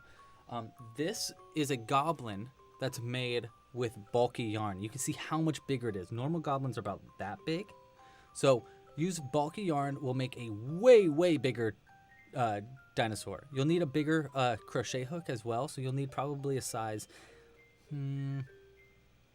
J, H, maybe even N. A larger crochet hook to go with your bulkier yarn. So, but use bulky yarn. That'll be the best way to make it larger and the easiest way to not have to change the pattern at all. If you're still like, but I want it even bigger, there's larger yarn you could use. There's like this really thick t-shirt yarn. It's like that thick for the yarn, which will make your, I mean, like we're talking like you'd be able to make like a Brontosaurus about like that big with that yarn. But if you want to try to do it with the pattern, like redesigning the pattern, it might be a little bit more difficult. You'd have to do a little bit of math, increasing in certain rounds. Essentially, you should probably check out a different pattern if you want to make it,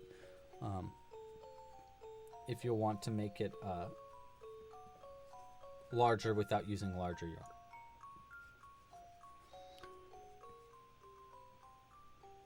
Rachel, hello. How are you, Rachel? Do you think I can do it just watching this live because I don't have a pattern? Probably not. I mean, maybe, but I think you're gonna have a lot easier time if you have the pattern. So if you want to go to the website, I'll be adding the PDF for this pattern later on. So once I finish testing it out today, I'll add it to the website. And you'll have like till tomorrow at midnight to download it.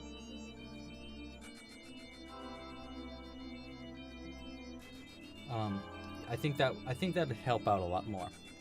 A lot easier. You're very welcome, Phaedra. Thank you for the question. Yeah, if anybody has any more crochet questions like that, feel free to ask away. I'm always happy to talk about it. So we're doing pretty good here on the body.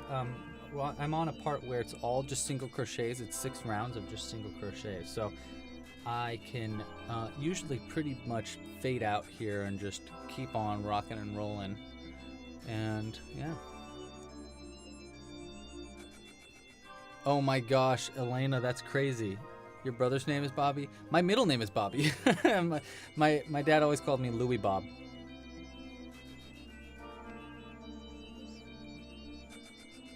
And you live in California, but you're moving to Chicago. Wow, congratulations though. That's exciting, right?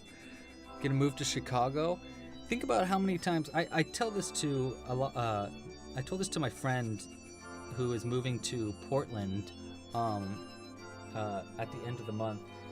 And I mean, think about how many times you actually get to move to a brand new city where like you get to do that like maybe twice, 2 or 3 times in your life.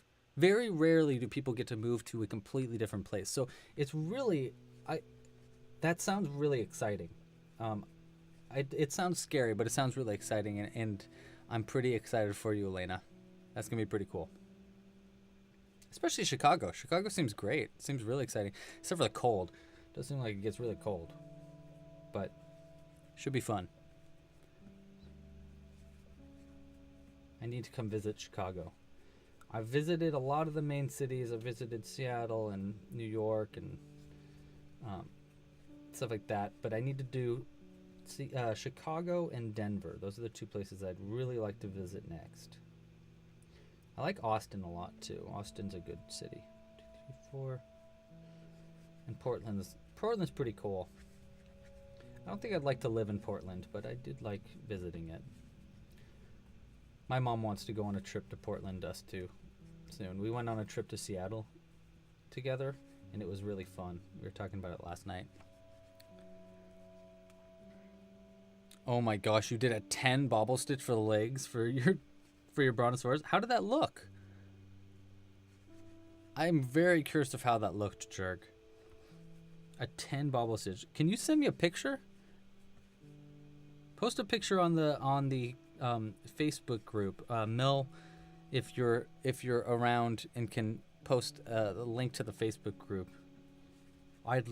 I'm very curious of how a 10 bobble stitch looks for legs, because if it looks cool, that sounds like a lot easier than actually crocheting legs and sewing them on. So we're on round 5 here. Will do, Rachel. It won't be for a while. I mean, obviously, we can't really go on many vacations, probably to the end of the year. You know, because of the world outside. It's a little spooky out there right now. Thank you, Melbell.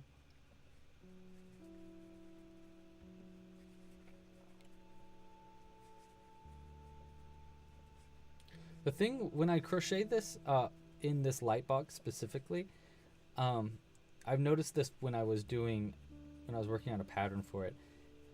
His head just like drags on the bottom, and I feel really bad. I feel like it just keeps going.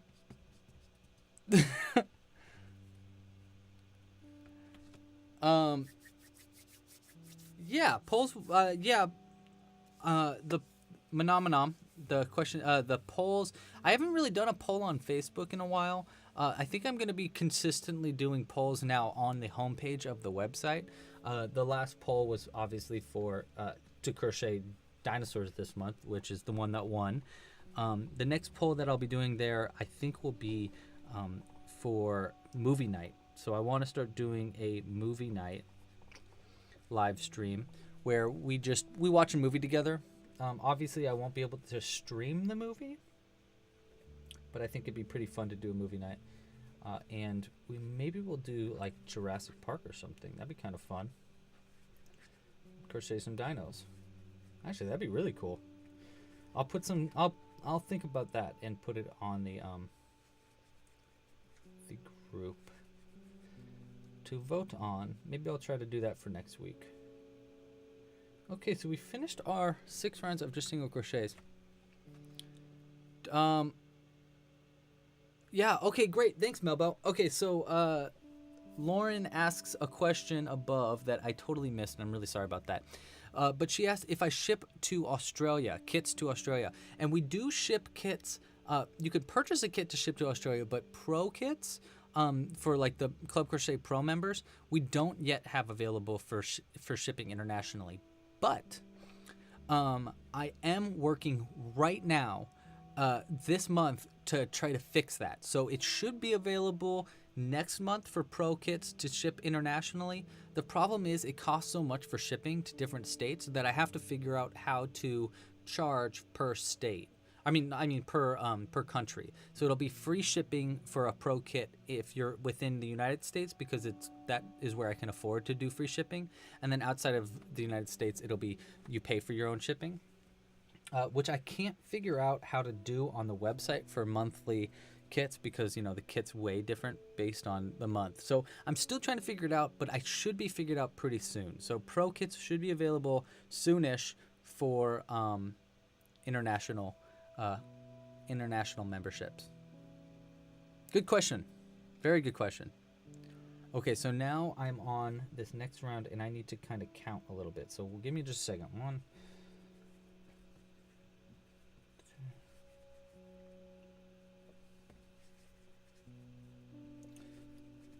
Actually, no, I don't need to count. I can use the increases to count, actually, so I can read the chat.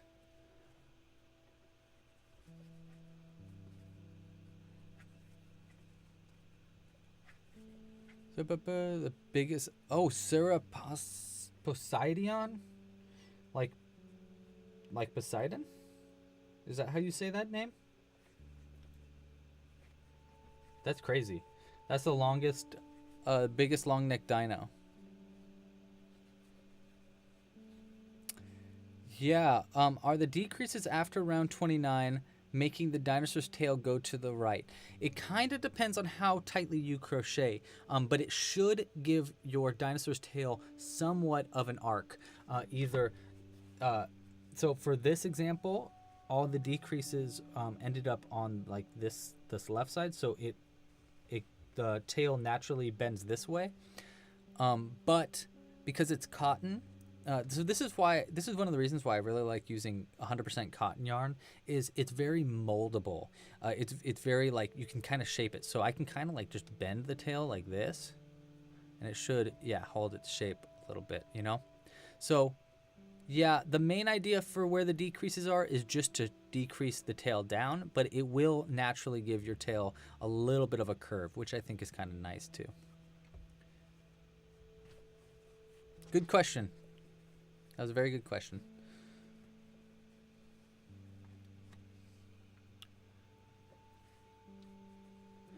Bye, Whitney. Thanks for joining. Okay, so where was I? I believe this is stitch 14. Go 15. I think this should be something like that. And then we got invisible decreasing. Yep, we're good.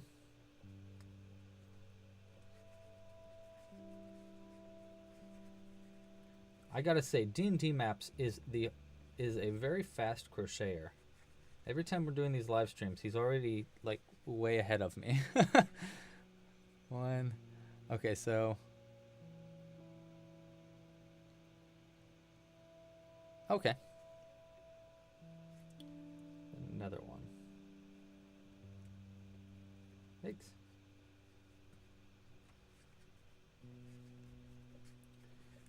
And then 10.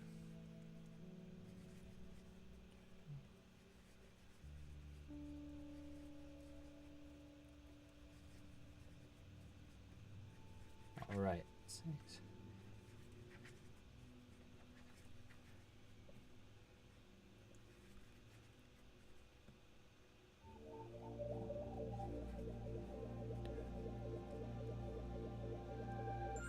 Aiden asks, are the stitched patterns on the Club Crochet site? Yes, they are.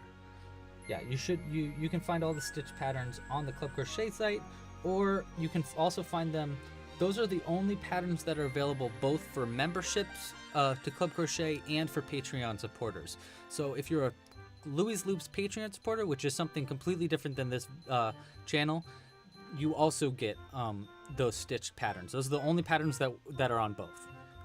So if you're specifically looking for crochet patterns, I suggest becoming a Club Crochet member. If you're specifically looking to make stitched characters, I suggest becoming a Patreon supporter on Louie's Loops.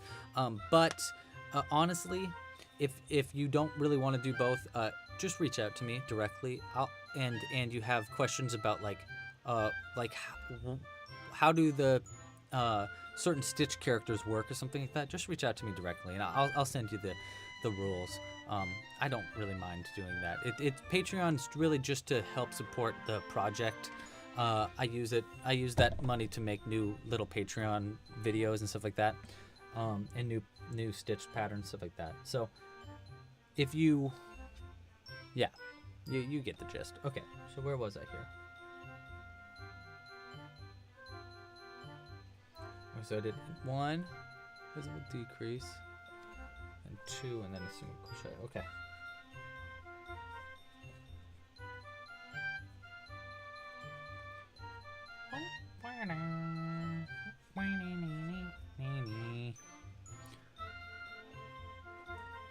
All right.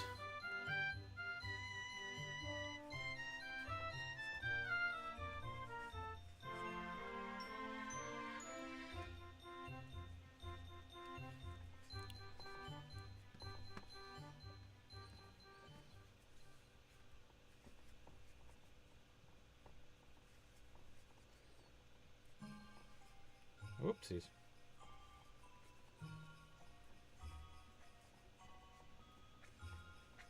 5, 6, and then another decrease. We're almost to the part where we can start adding the feetsies. The feetsies. Okay. Just about there. I like this song. It's very Christmassy.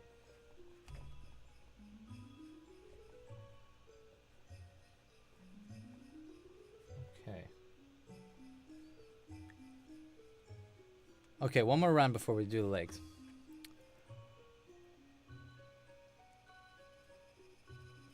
Elena asks, I think she's talking to me. Do I work with someone else or did I make it myself? Almost every single pattern on the website is made entirely by me. The only patterns that aren't written by me originally are these collaboration patterns like Chubzilla. There's an anglerfish. This pattern that's coming out soon. This pattern is not written by me, but the patterns that aren't written by me, you see on the website, it'll say like this pattern was written by this person.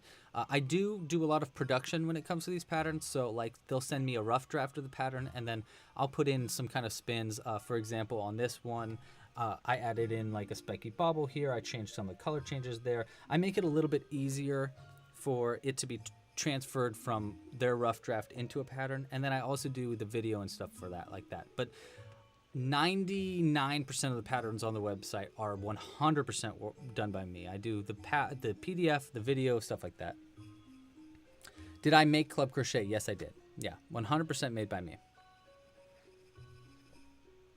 Oh, actually, that being said, it was originally, the site was created by a different website. They go by Market House. They helped me build the initial design of the website, and then, but since then, I mean, it's so different from when they first did it. So I would say that a lot of it is built by me. I'm very proud about that.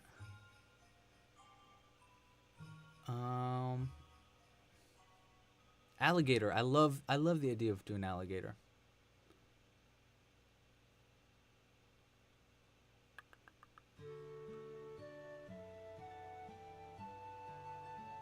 Okay. We are on round 33.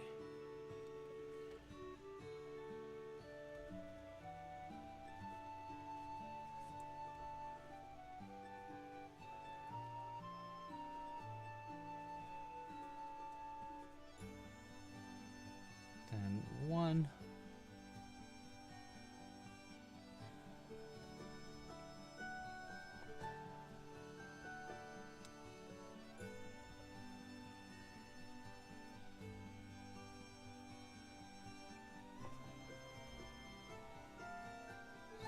Oh, okay. I think this is going to be the last decrease right there. Yeah. All right. So let's get this up there just a little bit. See our dino in action. Now we need to add our little feet down here. Stuff it up a little bit. Let's go ahead and add just a little bit of stuffing right now so that it's a little easier for us to add our feet.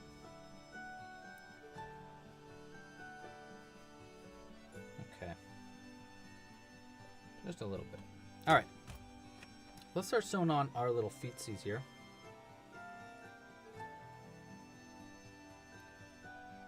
And the most important thing is making sure the feet are in line with each other. You know, you're using the same kind of stitches. We're gonna go like right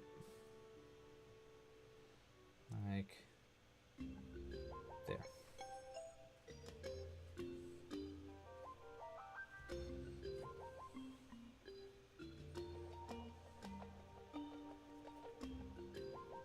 Okay. Bye, Elena. Have fun in Chicago. I'll see you next weekend, maybe.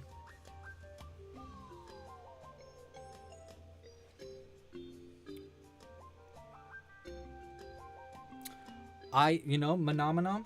I am working on on a turtle. I have a turtle pattern written.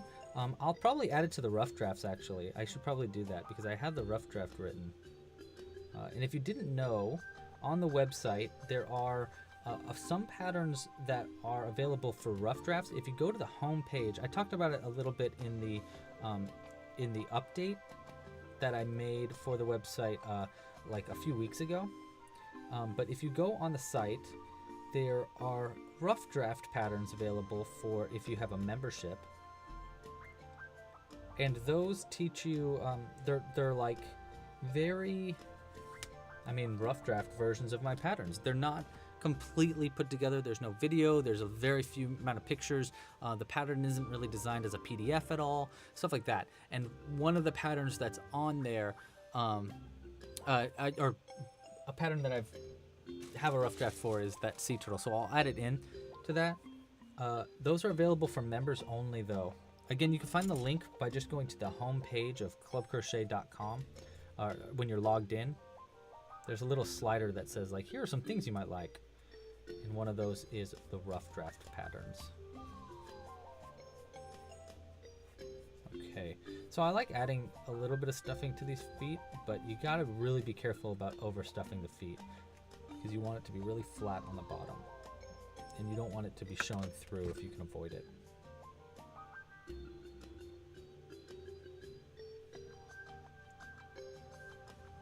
The stuffing, I mean. You don't want the stuffing showing through.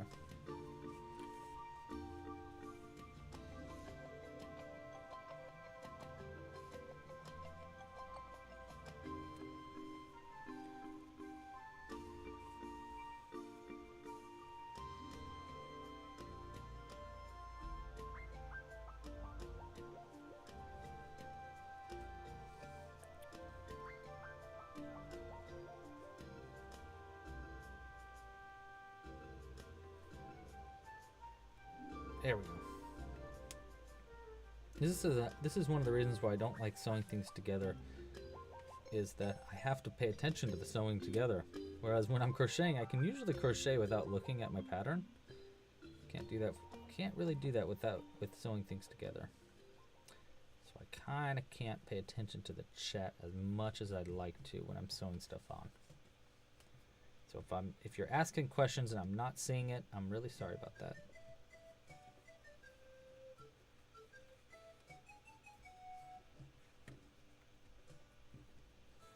Okay, we got one leg sewn on. We're gonna save all this extra threading. Now, someone commented on one of my videos, I believe last night, and they mentioned that you should always save your extra scraps to stuff it with. It's a very small amount to save, but you know, you should stuff them with so you don't have any waste. And that is completely right. And they said, one of the things that they said there was that you're not saving that much stuffing, but it's just enough.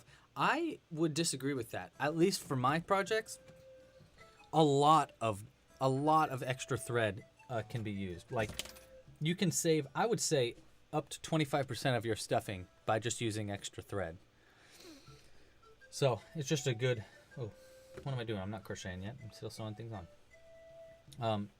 Yeah, always save your thread and stuff your piece with the extra thread from your crochet. Highly suggested.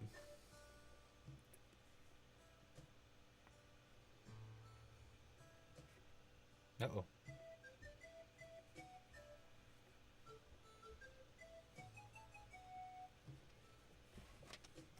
My foot is all tangled up in this yarn.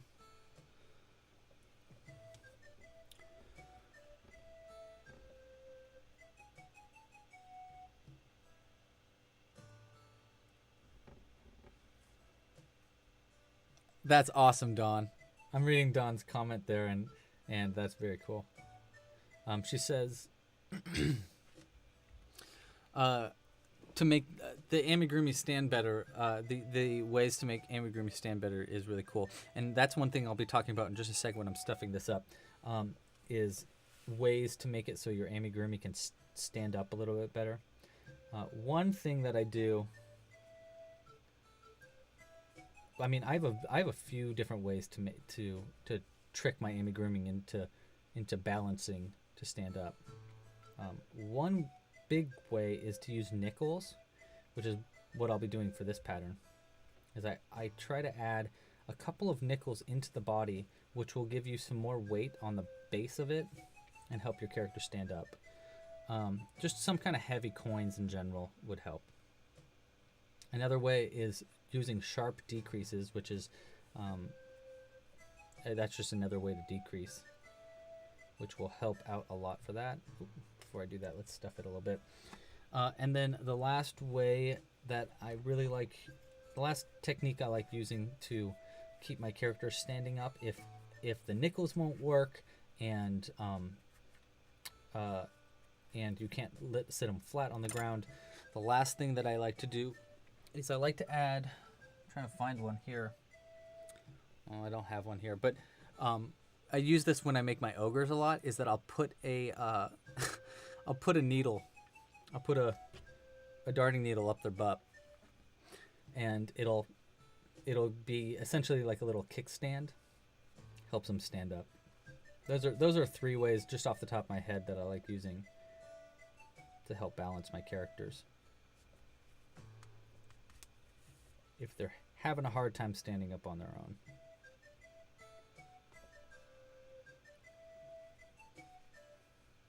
Okay. 2 of the legs are sewn on.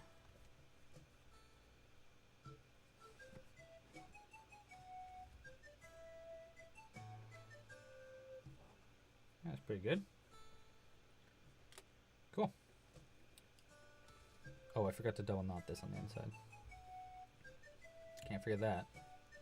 Our leg will come off. Well, he'll be missing a leg.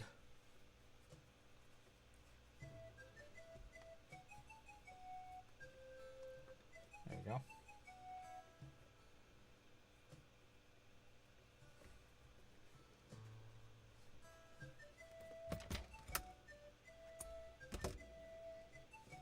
Keep that over there. All right, so we have got 2 of our little leggies.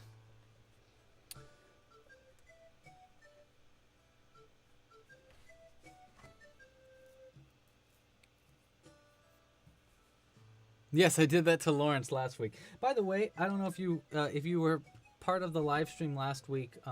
We ended up naming our ogre Lawrence, and he's very cute. I think he's right up there, actually. Here, I'll go grab him so you can say hi to him again.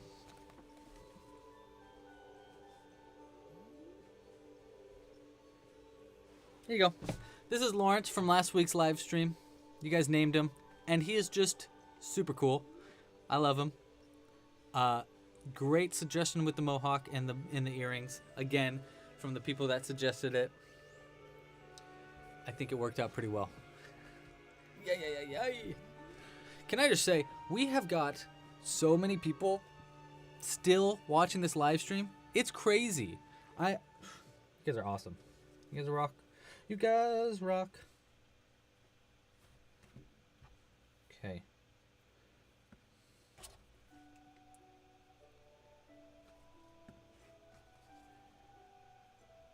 All right, so now we got our secondary legs, and we want to make this one right there. Let's go right. Let's try right there. That's good. You can hear little Pikmin noises in the background. Yes, Lawrence has been saving a bunch of goblins from moshing too hard. You know how goblins are.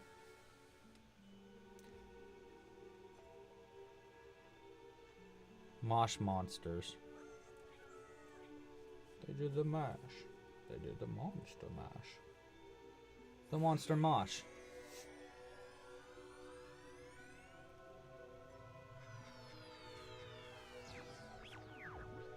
Does anybody know the name for I'm gonna guess that no one will know this name, but does anybody know the name for that way that some people mosh, where they like spin their arms around like this, and they do high knees?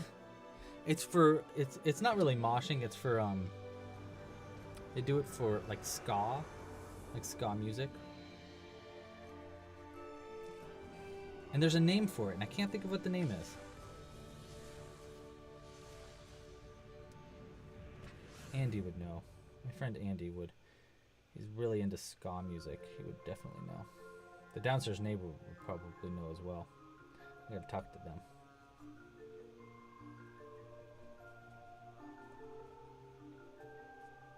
There we go. Trying to tighten up the sewing there. Let's add another one of these little feet. Stuff the feet up a little bit.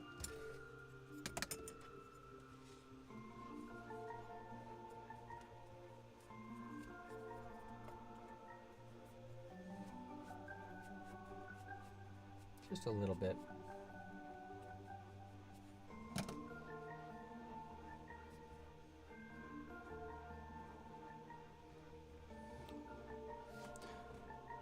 Bobo Love Sews. What a name. Says, just found your channel about 2 weeks ago because of your Triceratops pattern. Since then, I've made over 20 of them. Oh my gosh, that's amazing. Wow. Thank you so much for joining. Thanks for letting me know. And that's so cool. That is so cool. Mary, thank you for joining, and pasta la pizza. I'll see you next week, Mary. Maybe. Maybe not. We'll see if we see you next week. Next week we'll be making that Bigfoot. Bigfoot Bobby. Good old Bigfoot Bobby. All right, let's finish sewing these legs on.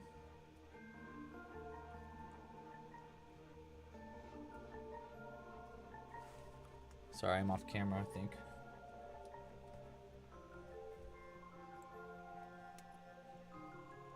There we go. Bigfoot Bobby.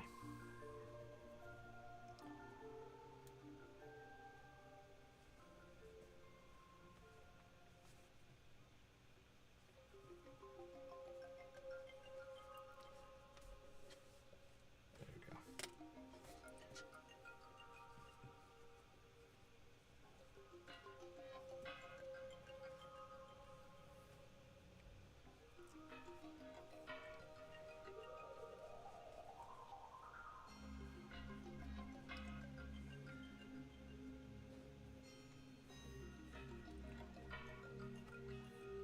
Okay. Hey, also, if you're watching this and you happen to not be subscribed or like this video, please do so. It helps the channel grow a lot. You can subscribe down below, and you can push the little bell icon so that you can enable notifications, so you can get notified whenever I do live streams like this, whenever new patterns come out. So later this month there'll be a new pattern, stuff like that.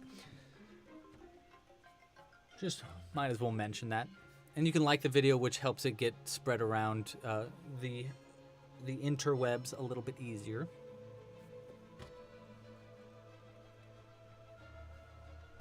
Got one more leg here. Sew on, and then we can get back to crocheting. Let's do like that. You want the back legs. If you're crocheting this Brontosaurus right now, one thing that I will give you a suggestion on is sew the back legs a little bit further apart than the front legs. It keeps them a little bit, makes it a little easier for him to stand up.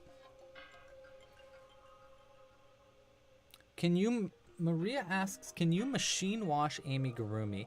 I've never tried it, but I would be shocked if you couldn't. I think that the only thing that you should watch out for if you're machine washing them is your colors might fade a little bit. When you first wash it, you know, the colors might fade. It should keep its shape though. You shouldn't, it depends what kind of yarn you use.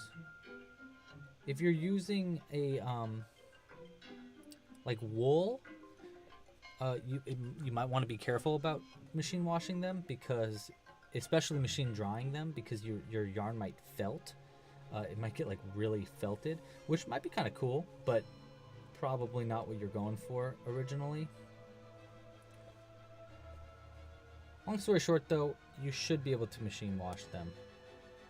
I would still probably suggest washing them by hand and letting them dry by hand. Or by, you know, not by hand, but by air. air drying them. But you could probably wash them by machine.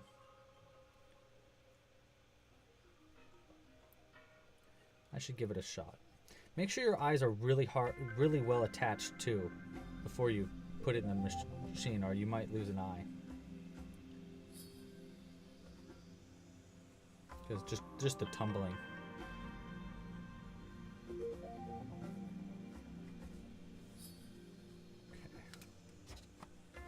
Go and stuff this last leg up.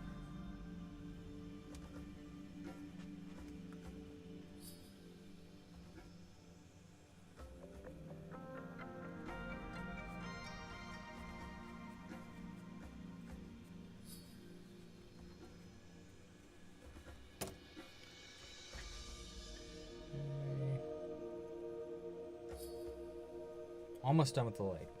Okay, cool.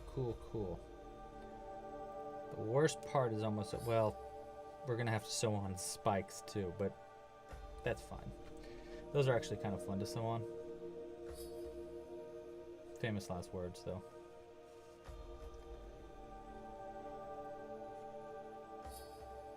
You can actually add the spikes after the piece is completely sewn together, and I'll show you how I do that.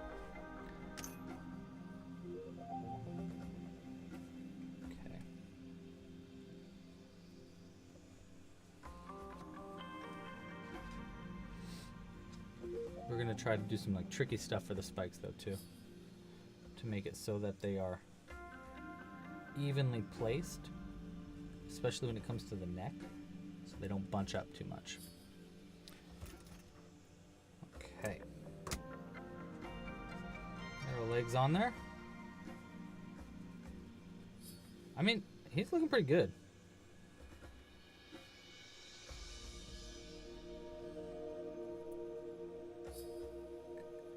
He's a little top heavy, but that's because he's not stuffed yet. We have to add nickels and stuff like that into his body. Okay, so let's get back to the chat now that I have. Can you use cotton as a stuffing? Absolutely, you can use cotton as a stuffing, Maria.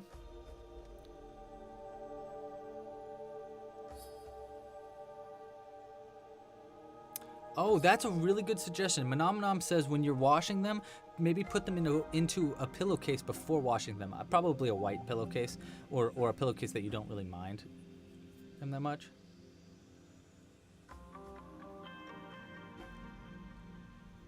Okay, D&D Maps is going for dinner. Bye, thank you for joining D&D Maps. Okay, so stuff thoroughly is where we're at on our pattern. We've sewn the legs on. Okay, so we can stuff it.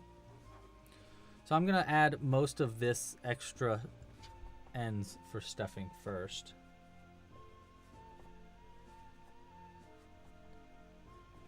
Use the back of my crochet hook to help us out a little bit. There we go. Can add a little bit more.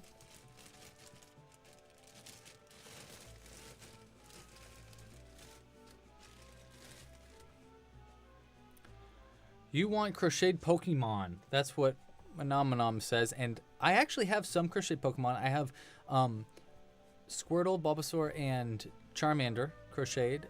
But I have to make some. I need to make one for Pikachu. Oh, and there's Eevee as well. And there's also Ghastly. Those are the Pokemon that I have currently. I should make one for Pikachu. Look at this guy. He stands up on, well, he almost stands up on his own. He needs a little bit more stuffing. And we'll just add, let's say, we'll add a couple nickels in there. Okay. Let's add 2 of these. Boop, boop. Nickels.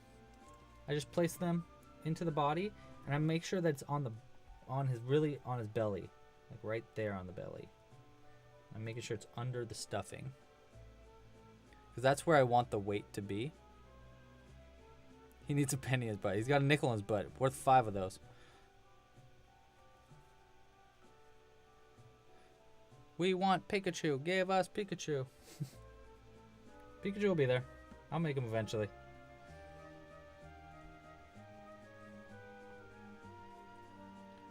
There we go. Now he's definitely not going to tip over. And we can get back to crocheting. We are on round 34 if you're following along in the pattern.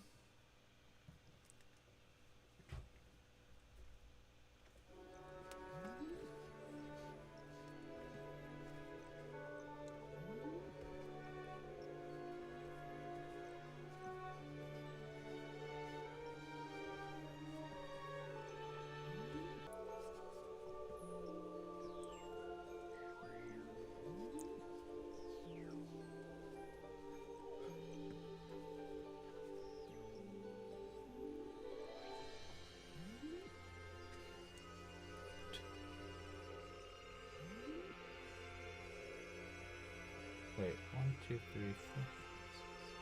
Yeah, okay.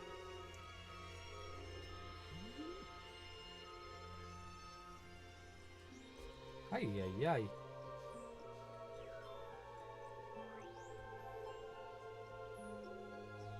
Come on.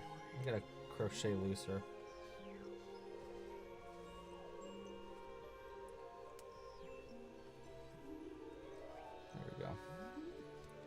When I crochet tightly, it makes my life a lot easier later on, or a lot more difficult each round, you know?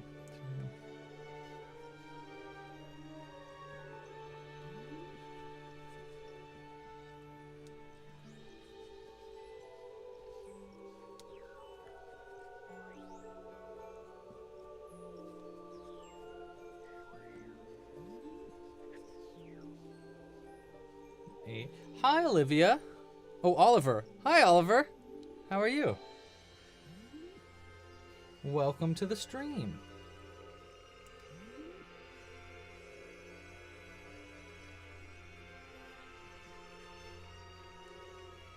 Okay, 8. And we'll go keep doing that. So I'm basically just decreasing slowly for the tail, which gives it the kind of a longer tail look. Longer tail look.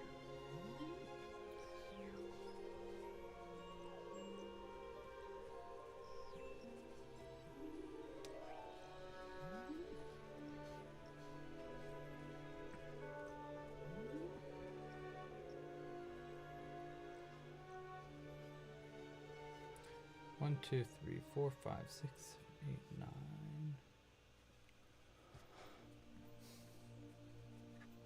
Oh yeah, okay, we're right.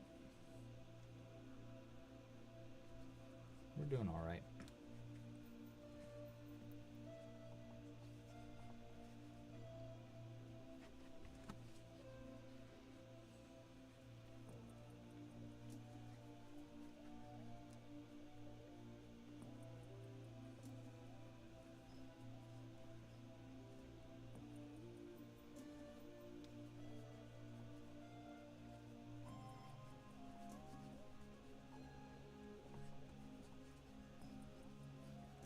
Vanessa wants to suggestions on a new project.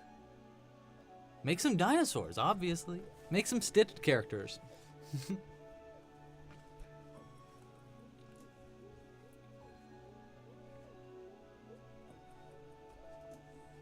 Keep you busy. And then you can have a whole Stitch set and you can play a game. I'm working on a tabletop game for these dinosaurs too. But it probably won't be out for a little bit. I gotta put more effort into it first. 1, 2, 3. My back's starting to hurt in this chair. Wow, we've been going for 2.5 hours almost. Good thing we're almost done. It gets very warm under these lights.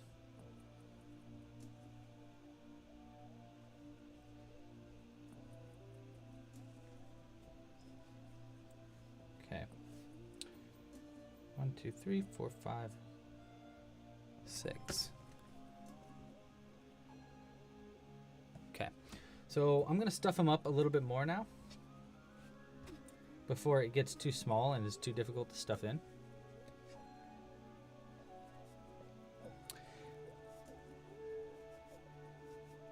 Hammer asks, have I ever thought about making something other than amigurumi, like little charm bags or dishcloths? Absolutely. So a lot of what's in Crocheting 101 are not amigurumi, things like bow ties, coasters. There is a hacky sack, which I guess is pretty close to amigurumi. But yeah, I have been thinking about doing more, a lot more of, like maybe some new kinds of beanies. I really used to like doing Tunisian crochet. Tunisian crochet is a technique where you have a crochet hook that's really long, kind of like this length of a crochet hook, maybe even longer, like that big, and at the end there's a little hook, and you build up all your loops on one hook, and then you pull through each one individually. It's kind of like a mix between knitting and crochet. And I used to make beanies that way, and they were the coolest looking beanies. I was like really happy with them. I think I'm gonna add just a little bit more stuffing. And I think I'd like to get back into doing that soon. But yeah, short answer to your question is yes, I have been thinking about doing things other than amigurumi, but amigurumi is my favorite, so I don't think I'm not going to be crocheting amigurumi anytime soon, you know?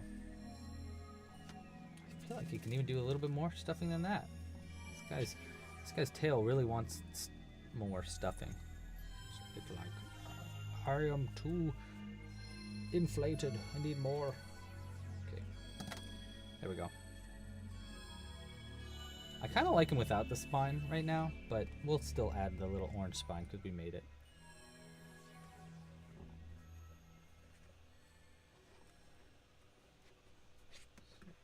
One.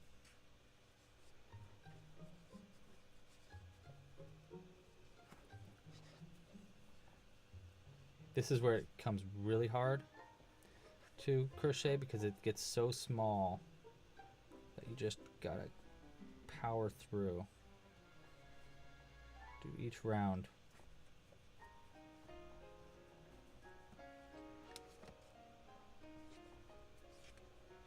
One. Okay, 2 more rounds here.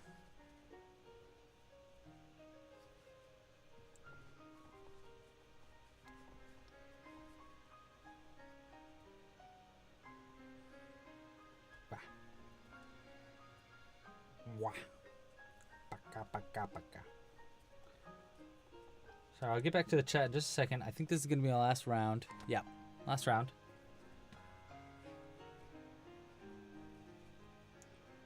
Whoop.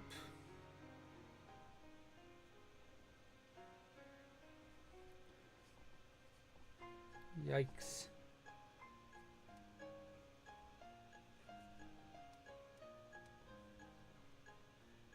Oh boy, this round is really giving me issues.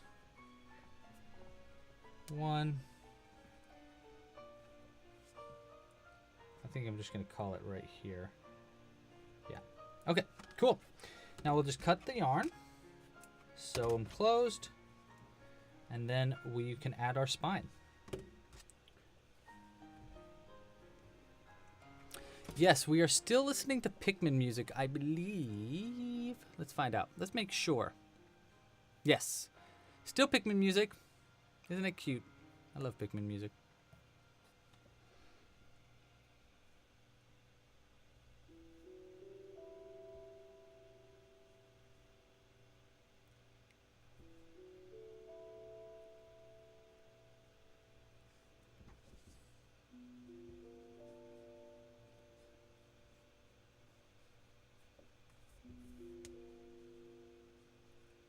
Okay.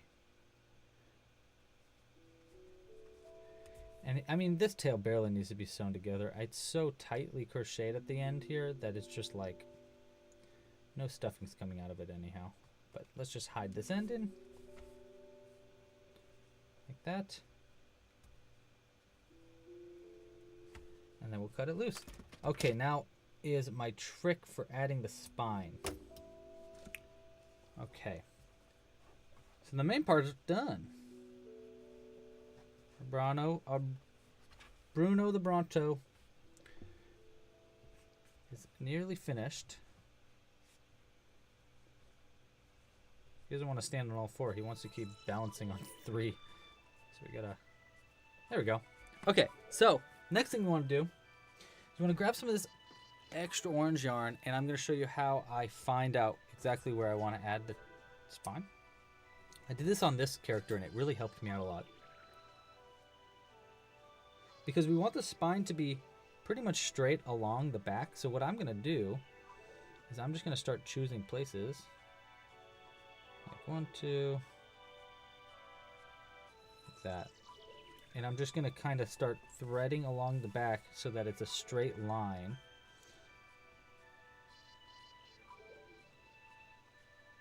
Each is a few rounds, like 2 or 3 rounds away from each other.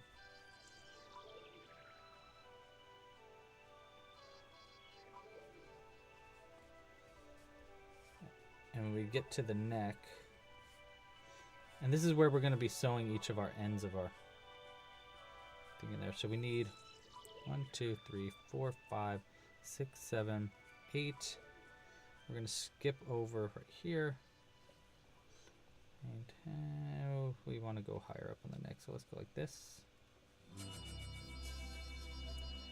Bam, bam, bam, bam, bam.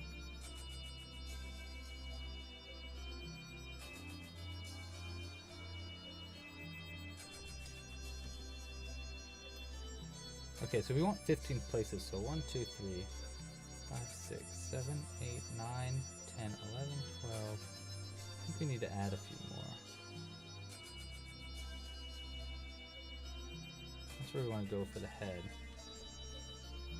I'll go to that. So I think we're going to have to add some in between, probably like right around there. Yeah, let's undo that.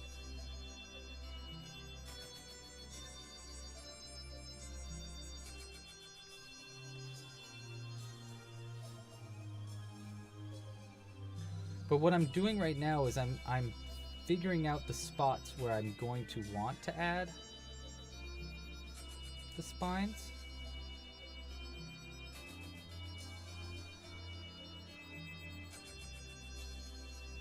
There you go, that might add just a couple more. Okay. And now we can take the tail end. So I just tried to like create a somewhat guide for us to know where we're going to sew on the body or on the spines.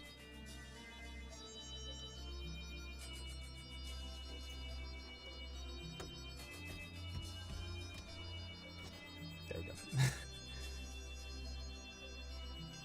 Take this end, cut these kind of short, throw those to the side, we don't need them. Okay, I'm going to take this tail end in and out where the stitches that we marked are. And then I remove the stitch marker as I'm going. And then each one of these ends that I pull the end through here, I go around the chain. See this? See how each one of these has like a little chain in between? I go around that chain. Actually, it might be best to go the other way around. Let's do it that way. Sorry. Let's undo that. Fix our little marker here. We're gonna go from the head to the tail. I was gonna do from the tail to the head, but then our spikes are gonna be like facing upwards, and I'd rather them facing downwards. Okay, so let's try this again. But each one of these markers is a place where we need to sew the spike on. There should be 15. So 1, 2, 3, 6. Now we have one extra, so we're gonna have to figure it out along the way. But every part where you go in, you go around the chain that's in between each of these spikes. So I go around this chain right here and then back into the same spot that I came out of. like that, and then out through the next place that we want the next chain to be. And then it'll hold. You want to pull it tight enough so it goes around it and pulls it tight in like this. See? And that'll pull that in a little bit and keep our spikes on. We'll remove the stitch marker, in and in. So I'm going into the same place where I came out. And I'm going to do a video where I explain this in a little bit more detail where I'm not on live stream. I'm going to try to add that in soon. So if you're confused here, don't worry, there will be an explainer video for the pattern coming soon. I just need to record it this week. So I'm sorry if I'm being a little confusing right now. I promise I'm not trying to.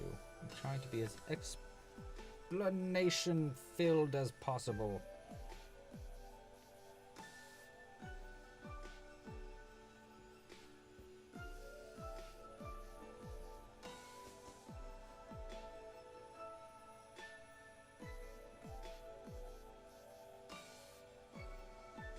See those necks getting out?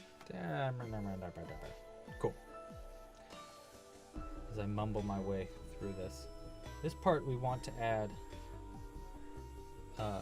that spike we want to give a few more rounds in between the spikes when it comes to this neck, because you don't want it to get bunched up when he has his neck straight up like that. So you want to give some room in between the spikes when it comes to where the neck and the body connect.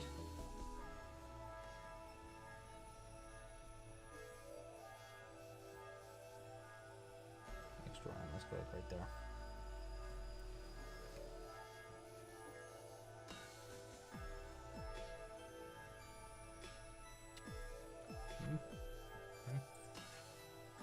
There we go.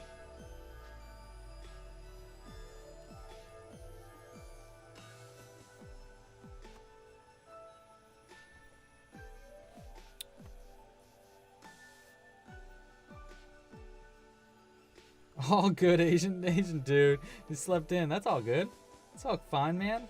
It's no worries. We're just gonna do one in between this next spike, because we need to give ourselves some room here.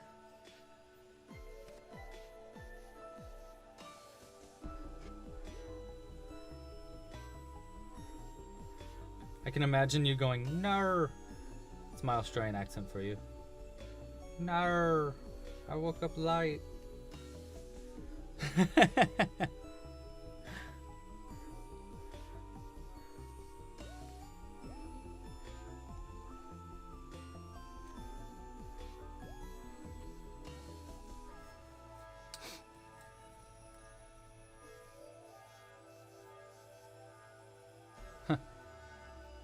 Sorry, I'm catching up on the chat right now.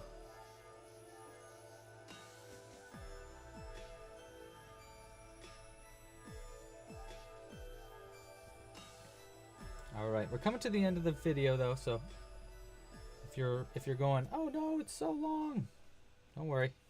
We're coming to the end. Just gotta finish these spikes. I'm doing the best that I can.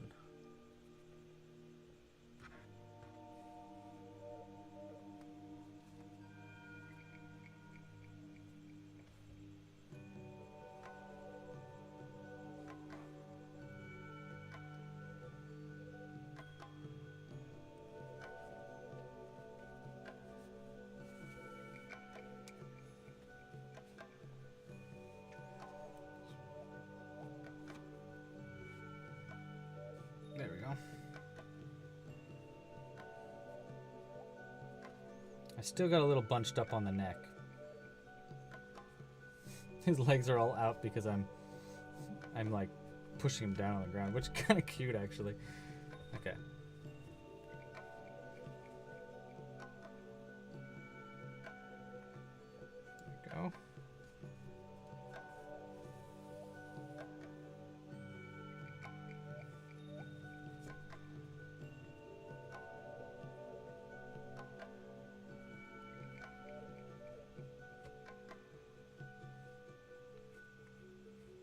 stitch marker out of there. Keep going on the body. Okay, let's count how many spikes we have before I continue this. We've got 1, 2, 3 more spaces left. Okay, so 1, 2. Oh shoot! Might have been bunching them up a little too much. Find out. Give more space for these last ones here, which I should have been doing up here. These ones are really close together. It's not that bad though.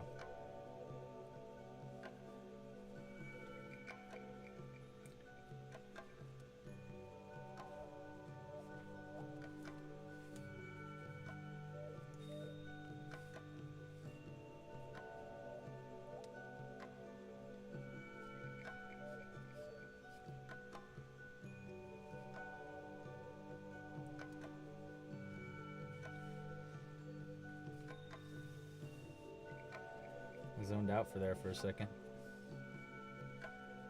This music is very zone outy. That's right. That sounds right. Zone outy. That's a correct phrase.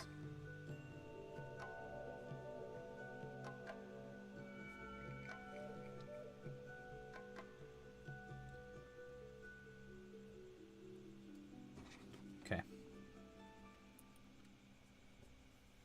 All right, this is going to be the last one, actually. So we're going to go in and then out somewhere on the body.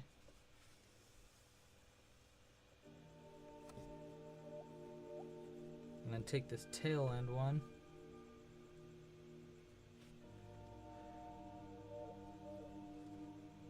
In. Out in the same place so we can sew it together. And we can just double knot it.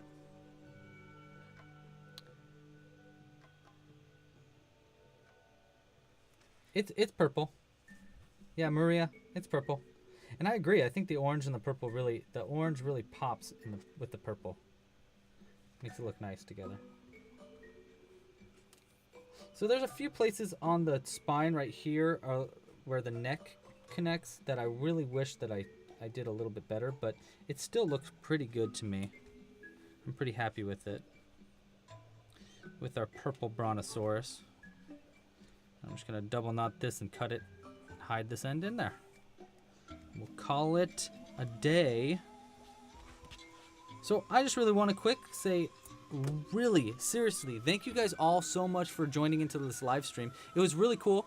I love doing this on Sundays. It's so much fun. So I'll be doing this again next Sunday if you'd like to join. Same time, same place. And thank you guys all for keeping me so entertained while I crochet. Yeah. Oh, Melbell is totally right. So Melbo says it'd be super cute if you did the bottom of his feet in orange color too. That's a great idea. I wish I did that, but I didn't. But that is a good suggestion. Okay, well, thank you guys so much for watching. Thanks for joining. Thanks for keeping me entertained. I appreciate you guys so much. Here's our Brontosaurus. I think it's pretty cute. Bump his nose in there, fix his little spikes. Gotta kind of make them straight. There we go. He's pretty cute though, right? And he stands up on his own. No problem. Here, let me get this camera down a little bit. Get you a better view of our fella here. Let's fix the focus.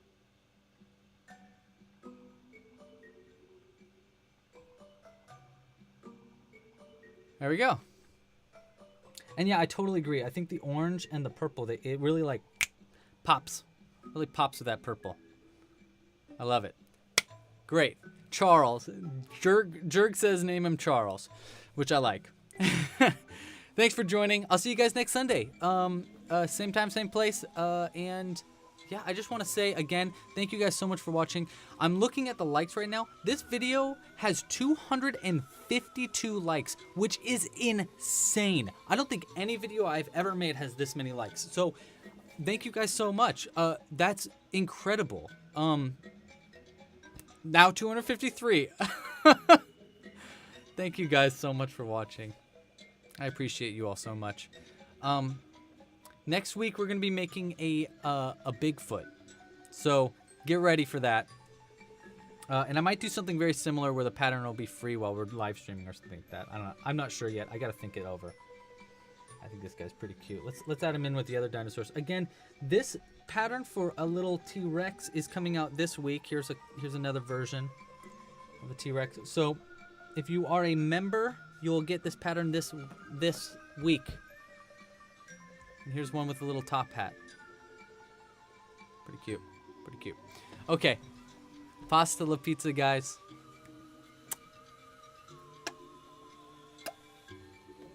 Okay, bye. I think it's this one. Yeah, that's the one.